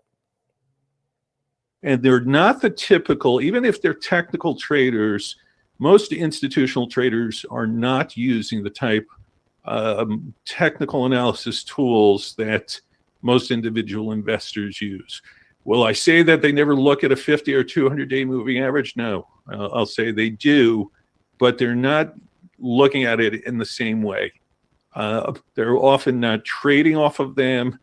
They're not looking at the crossover the way an individual investor may and take the idea of a golden cross or a death cross or any of the things that kind of the individual side has named and decided that these are meaningful things. Institutional traders work with a different mindset. And part of it is looking to see what the little guy is doing, and part of it is to see what other institutions are doing. And this is where the role of behavioral finance comes into the marketplace, especially on the institutional side. So when I put In the Know Trader together, I think it was last April that I launched the very first issue. And by the way, you can go to intheknowtrader.com and take a look at kind of what we do and the background that this comes from. The intent here was to provide individual investors access through my writings about the markets to how institutional portfolio managers and traders actually trade the markets, because they're not looking for an overbought signal to sell into.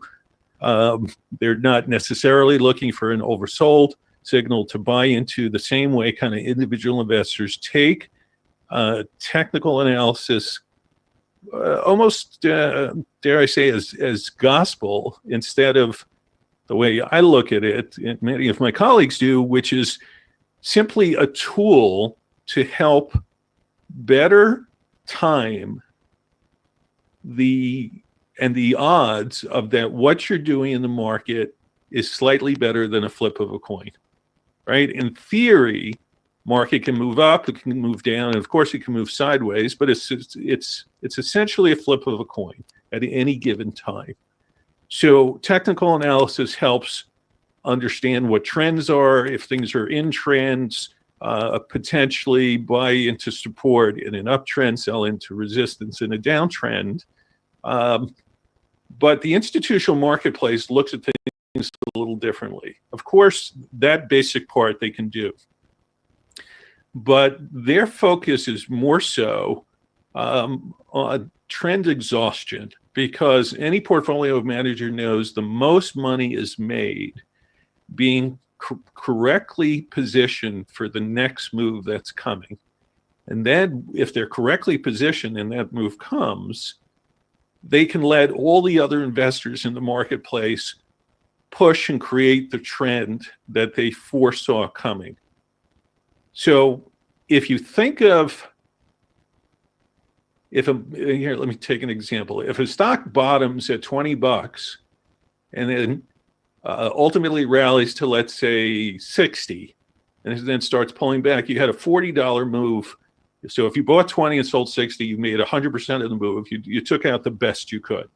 The problem is most people and most tools out there that exist don't get you to buy a stock that goes to 20. They probably won't get you long until it's, I'd say, mid-20s. And if something peaked at 60, by the time you realize the peak is the peak, you're probably selling it at 55 or less. In fact, fair to say it's 55 or less. And therefore, most traders and classic portfolio managers on the street, those who are really fundamentally oriented and will only lightly look at charts, tend to miss 15 to 20% of the available move on either side of the greater move, which means at best, they've got 70% to work with. And if you know anything about statistics, 70% represents the first standard deviation of price activity. So that's important for you to hear. Most retail people, doing the basic charting, they'll just follow the trend. But if you want to beat most people, it's better if you find the beginning and end of the trend as closely as you can. And that's why, I talked about those nines and things. It's like there are more advanced techniques. The problem is I don't know them. I never cared to study too much about them because with my sloppy ways of trading, I'm fine because I have the money to be a little bit wrong, right? I can afford to be a little bit wrong. I don't need to be perfect. But if you have less capital or if you're doing leverage, you're trading with margin, you're trading in the futures, you're trading options. If you're a little bit wrong, that's painful, if not downright dangerous, because you might blow up your account. So for me, it's like I'm just buying and selling straight shares. I don't care. I can wait. If I'm wrong a little bit, I can wait. But a lot of people, probably this is not the way to go. This is why I'm introducing this stuff, because if you are more interested in being precise, yeah, you got to look for more advanced techniques. And I'm going to have to look into this a little bit more. I can tell you how to do this, perhaps. But this might take a year-long project for me to like properly do this, because if I'm going to get to this dude's level, it's going to take a while. they're kind of playing in the fat part of the bell curve. And what I've done and what the better institutional traders do is look to play in the second and third standard deviations of price activity. In other words, play the tails more. Buy when there's blood in the streets, because there's enough information and perspective that's likely darn close to the low, and that we don't need to see the S&P rally hundreds of points or the Dow thousands of points before we say, oh, that was the bottom, I guess we're in a bull trend. And the same thing on the top. So yes, Portia, yes. A lot of the stuff I was talking about this maybe 2 streams ago about like portfolio construction and probabilities. Now, if you can quantify the risk, you can quantify the odds of having a certain gain. You can compute a matrix of a portfolio showing like what's the expected outcomes, the expected returns of a full portfolio. And if you can use chart, like the thing is like the problem is everyone is guessing. Well, what's the future returns of a stock this year? You don't know. That's very uncertain. and people just assume like they know what the probabilities of bond return is or a stock index is because they think it's easier. Oh, I know the S&P is probably 10% on average, so I should expect like, oh, probably this year will be 5%, next year will be 8%, next year will be 2%, maybe next year will be down 1%. And then bonds, they'll just like laugh it off and be like, okay, if I buy treasury bonds, a 10-year treasury bond, I would assume it's always going to give me like, okay, this much interest and that and this. But guess what? 2022, that was not true. Both stocks and bonds went down severely, leading to a loss of 18% for most people. So everyone with a 401k that was like invested in the basic bitch type of standard return fund would like be at a loss. They like probably only in 2023, late 2023 to early 2024 did they recovered their loss, and only until now did they see a profit.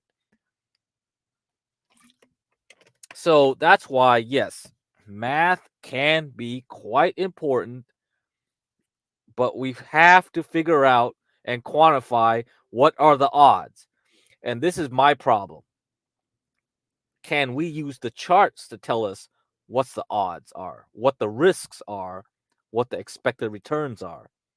That's the question I'm In the Know Trader was born out of my desire to help the individual investor get access to the way institutional traders think. And again, myself having been over 3 decades on both the buy and sell side of Wall Street, I come with that type background as well as a real trader's background. And in the Know Trader, yeah. A question for you, Sure.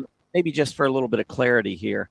So when you're looking, at the market and you're looking at, potential bottoms, tops, and so forth, are you looking to get either fully invested in the market or move to cash, or are you looking more at just kind of moving your money around the market, going from maybe one area of the market that's run to another area of the market that's been lagging? So is it more looking at relative strength or looking for reversals in relative strength, or is it strictly, okay, the market's run too far, I'm going to move to cash, okay, now it's come down, now I'm ready to get back in?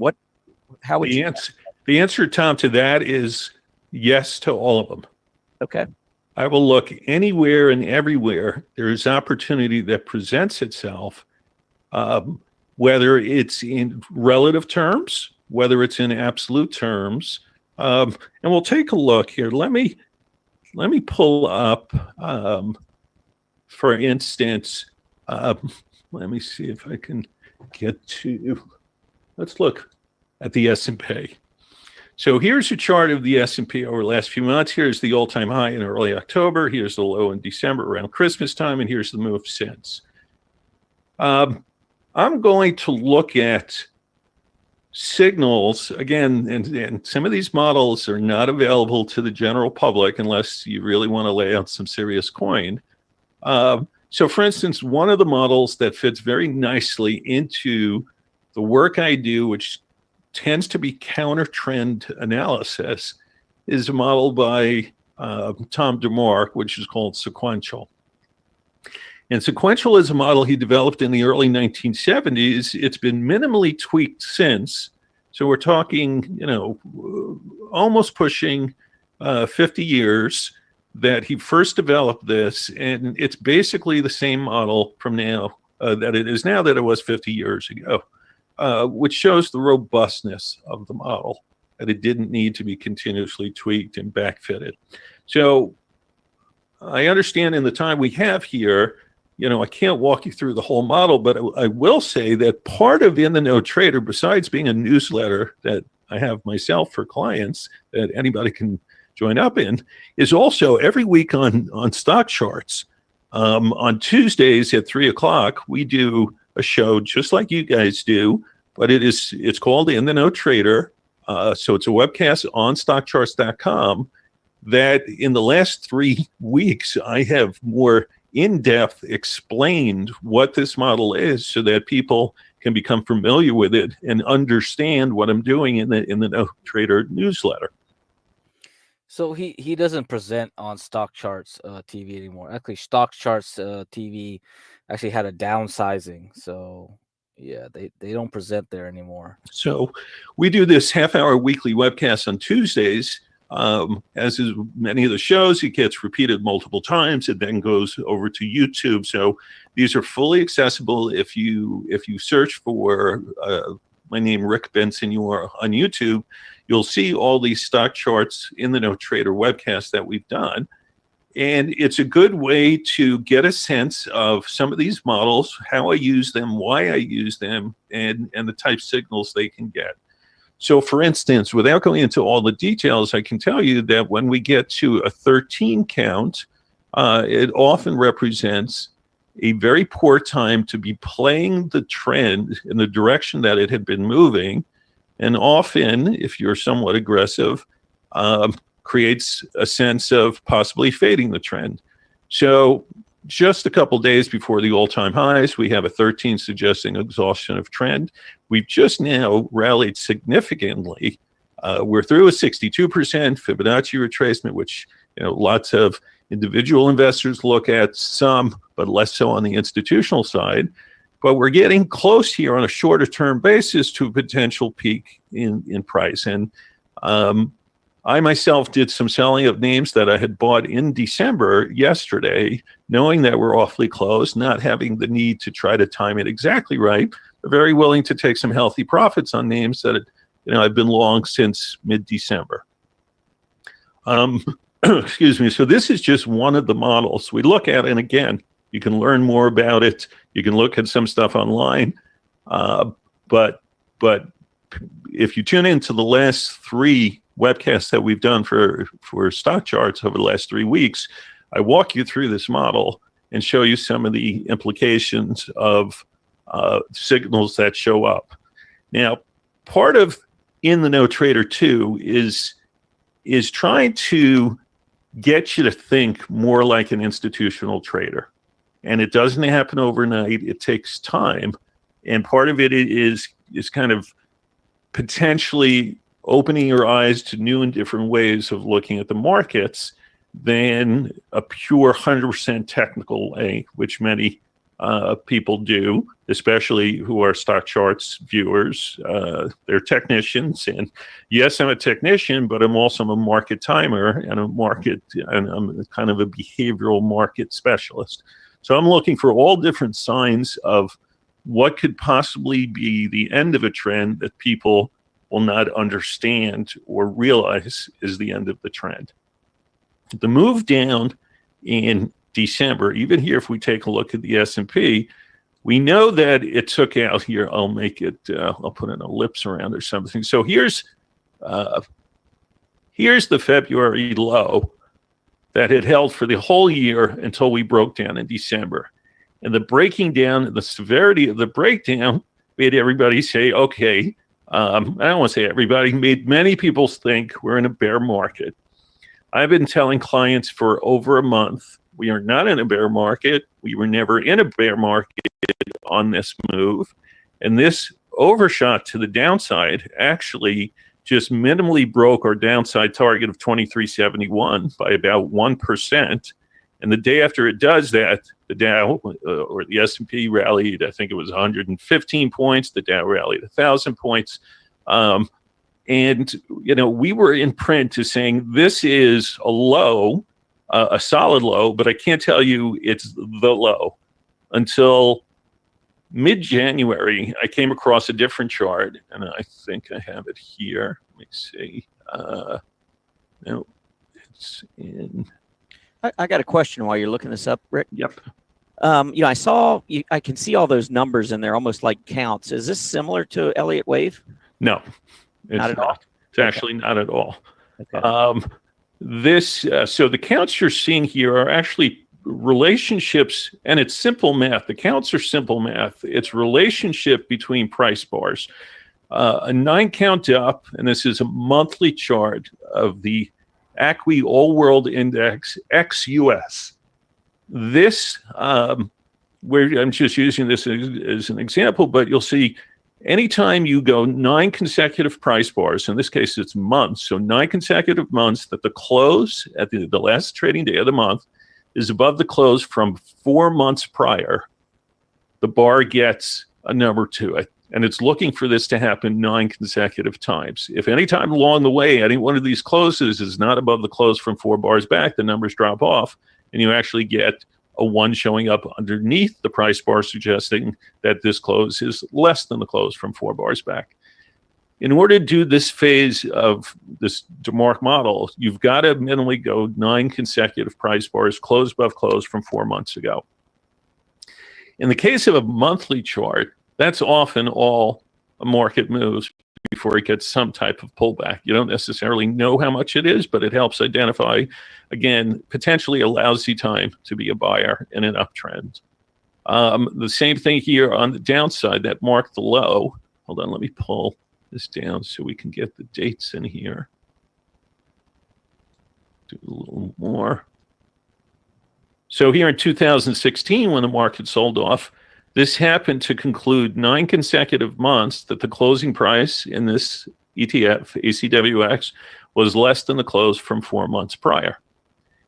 And we move up, we go sideways, but it's only until this part here in 2017 that you actually go 9 months close above the close from 4 back. And we did extend a little beyond that. But what made me turn very bullish in January and help conclude that there was no bear market and there is no bear market coming, is that this ETF, which represents the All Country World Index minus the US, right? So this is basically all of Europe and all of Asia, the best markets there. Whereas the US didn't break really until the end of the year. The rest of the world was kind of selling off the whole year of 2018. And we actually got down to 9 consecutive months, starting January, that the close was less than the close from 4 months prior. That happening against the uptrend line that came from the 2009 low, against another element of this DeMark model, which is this horizontal line, said to me right in here that there is very high chance that there is no bear market and whatever decline Europe and Asia had seen is done. So I think that gives you a good idea of this DeMark model.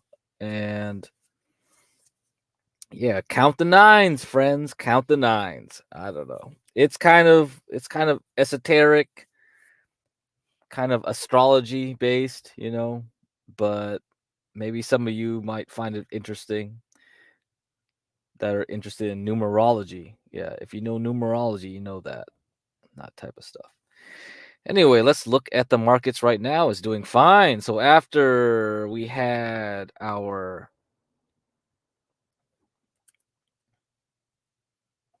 $10 a.m. Eastern report from the University of Michigan. Actually, it was very bad data. The University of Michigan survey shows that people are expecting higher inflation. And yet the market did a little return and it bounced. So the NASDAQ, opening at a low, has recovered back to this resistance line. QQQ at 493.5 resistance line. It's right now at 493. So it kind of touched it. It kind of retreated. Now let's look at the SPY S&P 500 ETF. It's now making a new high. So there you go.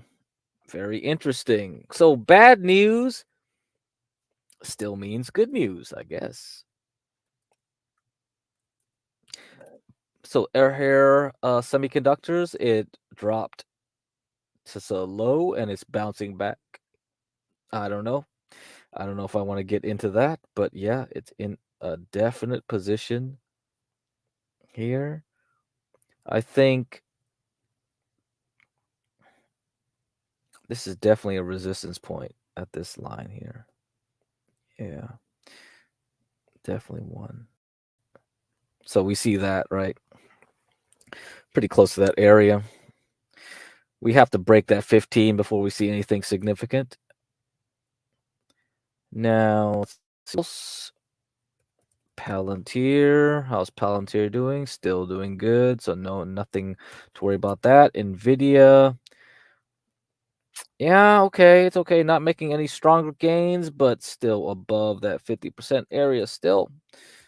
So I think we're good for next week. So I'm going to hold my long positions that I have held since here. Whatever I traded here, I already sold. They're done. So if you're playing SOX L leverage ETF, which is 3 times the move of SOX X. So let's say you have about 30% move. So probably about 50, right? So let's say 30% move. That means SOX X has to move about 10%.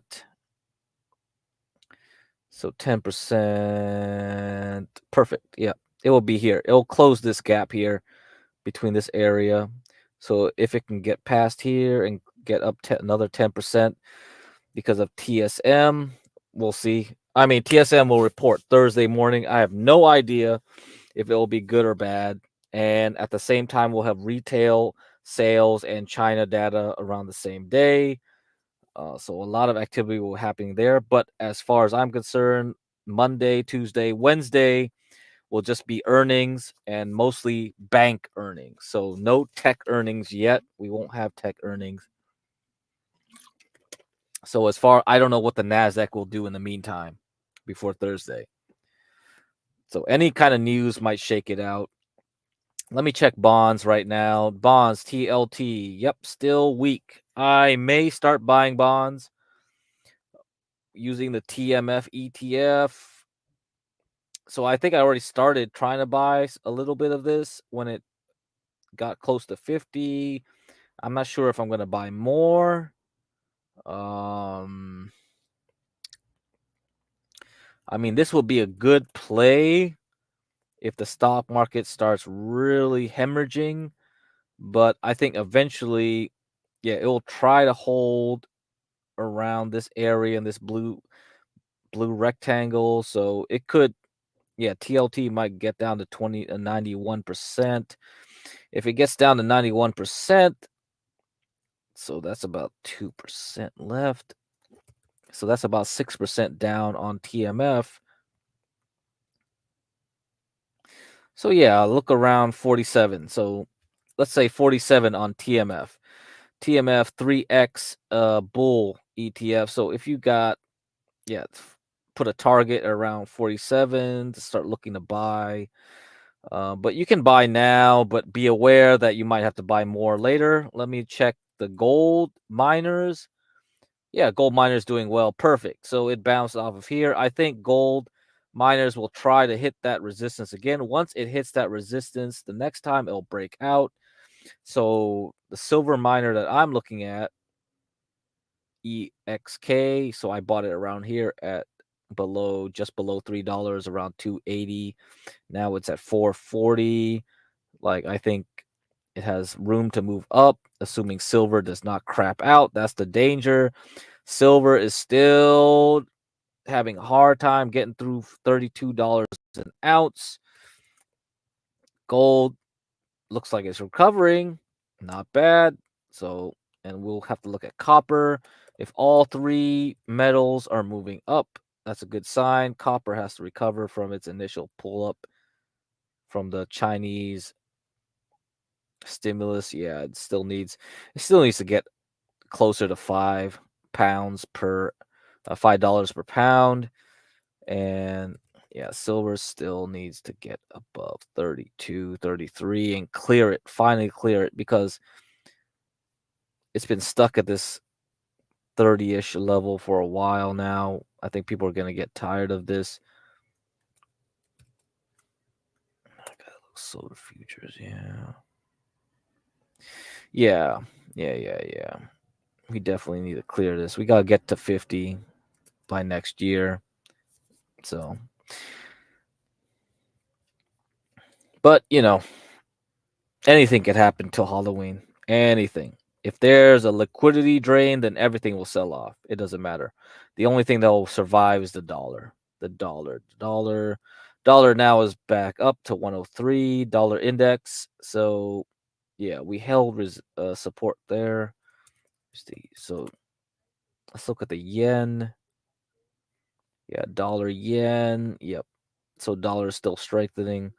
So watch that.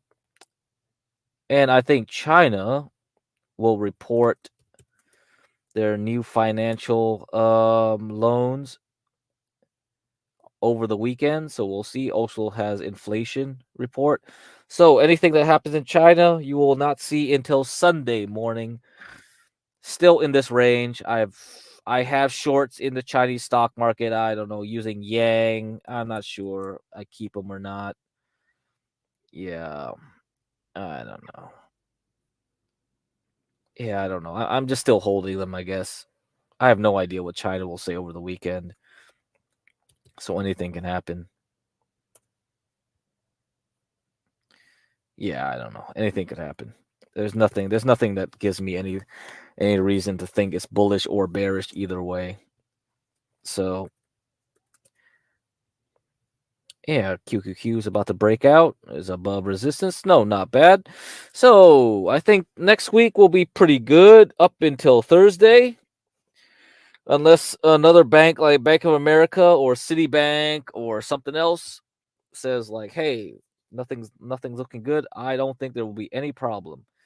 And we'll have to see if there's any geopolitical stuff over the weekend. Usually there is.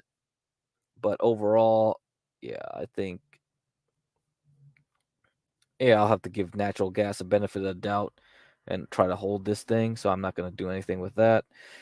Okay, anything else? Anything else to talk today? We are at 2 hours. I think we're good to go to end the weekend. So next time we meet, I will try to do the bar charts, and I think I want to give you this stuff to do for homework. So the first thing I gave you for homework was the Wyckoff PDF. And okay, I'm gonna send it on chat again. This is what your homework was.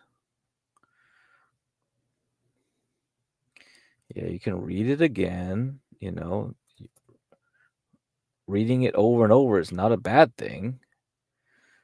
But if you guys are tired of reading that, then it's time for you to go look at Anatomy of a Trade by Jim Forte, that PDF right there.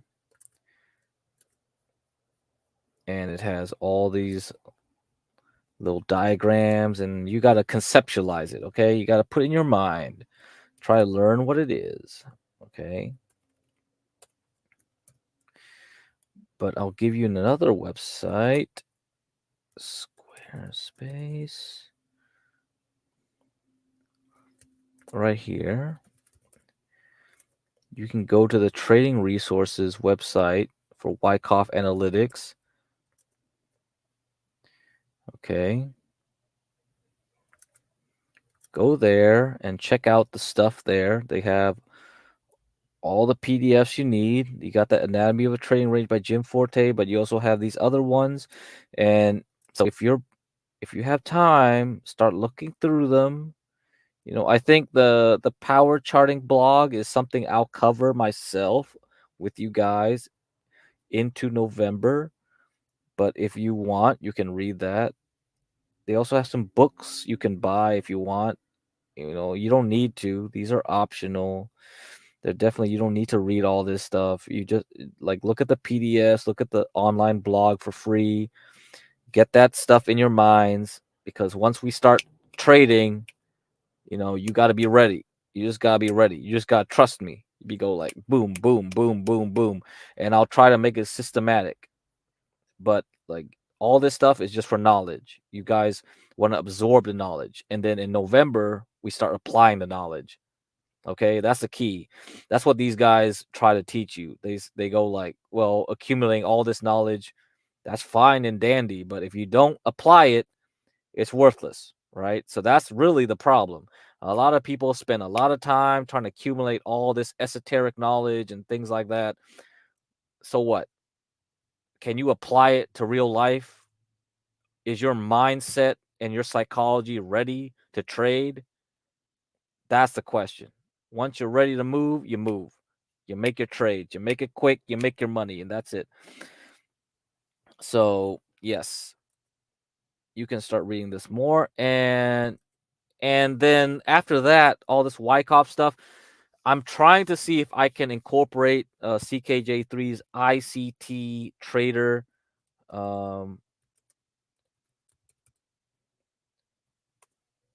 And this dude has his own live stream and stuff. So he live streams stuff right now in the morning. He has his own style of investing, and from what I could tell, it's definitely derived from the Wyckoff method. So it's a simplified, distilled version of Wyckoff.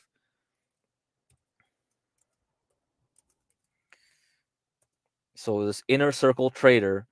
So this is what CKJ3 uses for his futures trading. Okay. So you might have a lot of benefit going over here and start looking at those videos and look it up online. There's a lot of blogs and stuff that talk about it because I think it's derived from the same methodology, but now it's distilled, simplified in a way where you could quickly use it to trade. So this is what he uses. So if you want to jump ahead of me and go ahead and watch those videos, you can. So I think, yes, we need to get quickly up to speed as possible because this market is going to go crazy. From what I see, if it moves the way it does to a next new high in the NASDAQ, then once we get closer to elections, oh boy, all hell is going to break loose. All hell is going to break loose because I know, everybody knows something's going to be stinking real soon. Money is never made this easy. Come on. You can't tell me that you're just going to go up, up, up to here without any problems and just keep going beyond that. I don't think so. I do not think so. 580. Yep. That's a perfect round number. Perfect time to get trapped. Yeah, I think, you should read it. Watch it, Momo. I mean, a lot of people that do not have big capital, they can jump into futures trading, get a margin account, start practicing. The faster you start practicing, the better it is because the market's not going to get easy very soon. So, because I would say like probably starting December to January, it might be good until March. Then it'll get difficult again from March to December next year. And then from there on, like, I don't know. Yeah, I really don't know. I can't guarantee it's a smooth ride.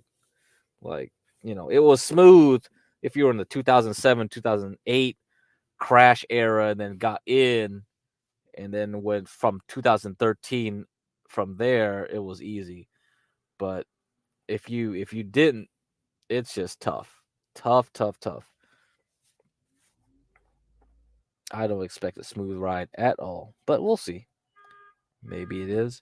And also, if you want to trade crypto, yes, you should get a Coinbase account. I have no idea if there's better. You got to talk to Rashu about that. I mean, at this point, Binance is out, FTX is out. Like, if you're trading, I guess it's just Coinbase for the US people, because there used to be KuCoin and other like brokerages or exchanges for crypto, but yeah, I don't know if they're US friendly anymore. Yeah, you don't want the IRS to be up your ass because you use something that wasn't kosher, right? So anyway, yeah, SPY still up. NASDAQ still below its resistance there. I mean, we're just barely above it. We're going to have to see. Yeah, we'll have to see. All right, guys. That's good to go. I think I'll leave you with this video before I leave.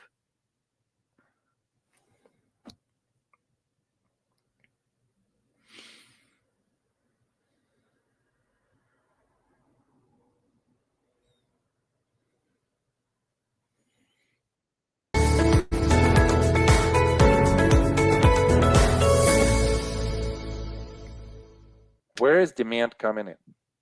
Bar number 1, bar number 2, bar number 3, bar number 4, bar number 5, bar number 6, 7, and 8. Oh, there are quite a few.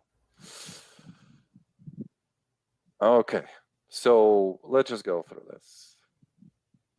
Bar number 1, demand is coming in, not holding really well, still suggesting continuation. The supply tail on this one is more than the demand tail. So still supply is winning. Bar number 2, most definitely demand is coming in now. Volume is increasing, demand is coming in, we have demand tail, and the price holds in that upper part. So here we're thinking, okay, we're gonna rally from here. How do we rally? Bar number 3, diminishing demand. Bar number 4, even more diminishing demand into the area of the resistance, suggesting another reaction. We react. Bar number 5, we try to stop again, kind of equivalent of bar number 2, but it doesn't show the same close. It's a little bit lower, and the spread is a little bit smaller. So still to the downside. And then bar number 6 is kind of like crucial bar. So here on Friday, expiration day, we're seeing how demand is coming in, and we are producing a much better demand tail than anything that we've seen before. And then at the same time, supply tail is starting to diminish. So this is the first bar where demand is expanding. So bar number 6. Demand is expanding, and we see how the upward result on the demand tail relative to the supply tail is expanding as well. So therefore, how would we call this? Synchronicity, right? We're seeing that synchronicity between effort and the result. Then confirmation follows. Bar number 7, demand is diminishing, suggesting reaction. And what kind of reaction do we have today? Doesn't really come to the low of bar number 6, and then demand tail again into the upper part of that bar, and we have a slight increase in the volume signature here. So demand is slightly increasing and pushing the price into the more favorable close. So do you see the whole sequence now? Right? Effort is increasing. Result is increasing. Bullish or bearish? Bullish. So from both sides, we're expecting a rally. From the side of the selling and from the side of the demand. Okay, now that we're seeing this short-term picture and we know how the reversal should happen, overcome this 1/2, have a bar like this, intrude as much as possible. Yeah, so this is something you got to get into, because if you can analyze bars like this, you're really at an advanced level.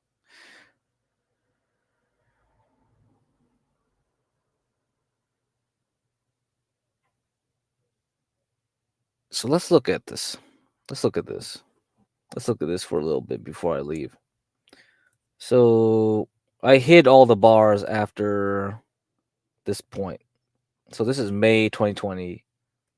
I mean, May 2022. Yeah, so this is what we were looking at, right? These were the bars we were looking at. So let's go and look at the next bar up. Yeah, down, down. Okay, down, down. So he was talking about like, yes, there's a lot of supply here because there's a big supply tail. So next. Yeah, we're going down. Going down. Okay. So now we see this first green bar up. We have a demand tail there. That's what he was talking about. So next one, next one. Yeah, we're going up. We're going back down. That's it. This one, next supply tail, demand tail, I mean. We have a big one there. So he's looking at every candle and he was looking at what the significance was. And then boom. Now, this was the candle we're looking for. It's penetrating more than half of this red candle. And we're finally going up.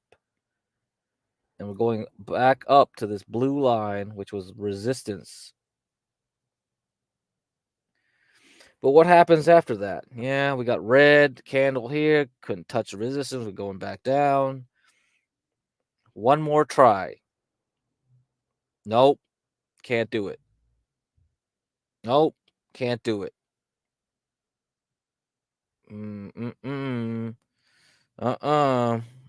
Can't break that blue line. Okay. So, this is the thing. We got to look at every candle, look at everything. And this is why it's so important for you to read that PDF that I gave you, all this stuff, because within this daily chart, you know, I could just look further. I could just look at the 65 minute chart, or yeah, the 1 hour chart basically of this thing, and you can look at this structure in detail. So I could zoom in. Before I was looking at daily, now I'm looking at the hourly, and I could see that this thing looks like a distribution, right?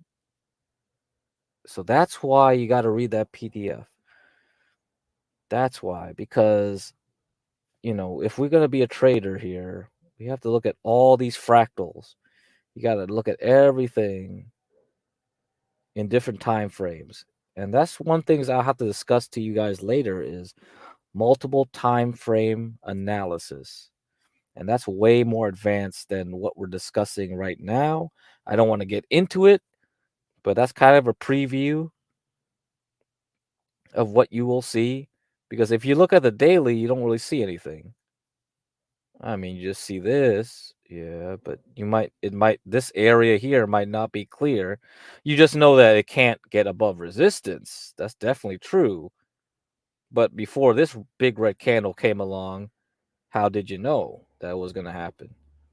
I mean, if you look at the hourly, though, you can see that this was probably a distribution because it was making a weaker high each time.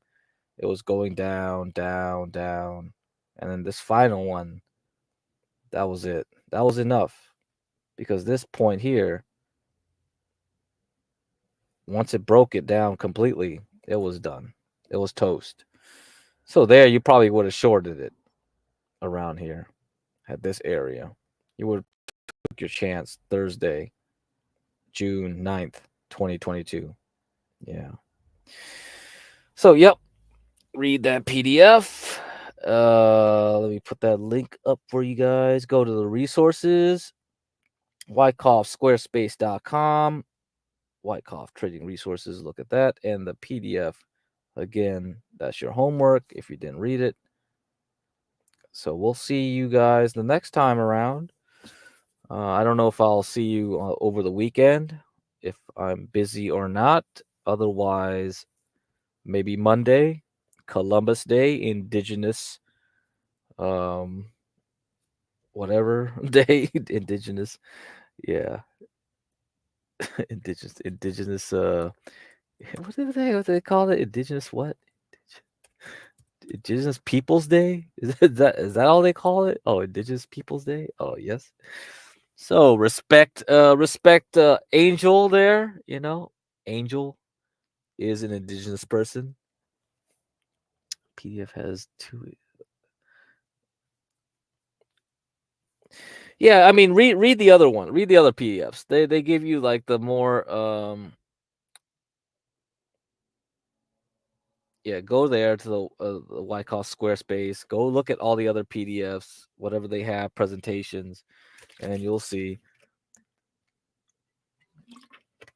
But those are just templates. I mean, then nothing is going to be exactly looking like that, okay? You just need to know the basic terminologies like upthrust, last point of supply, things like that. That's all that is. But you just need to recognize the type of structure that we're looking for. Okay, Momo.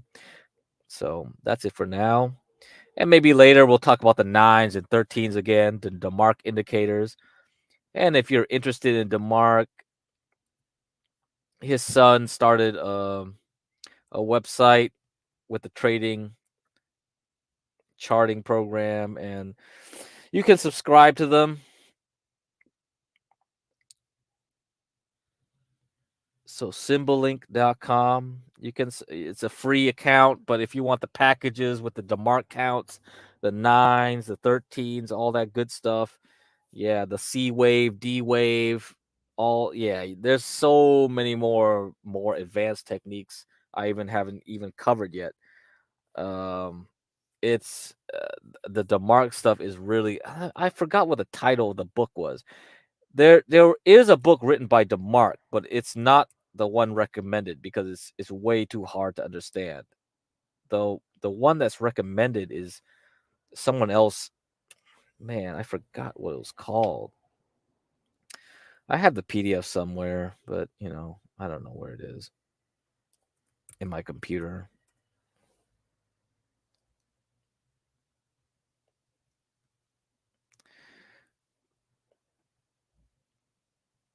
Yeah, I'll have to find it later for you guys some other time. I can't find it. Yeah, but you can look up Tom DeMark, Google it, and you can find out more of his history. But yeah, someone wrote a book, but it wasn't authored by DeMark. Okay, guys, I'll see you later. Good day.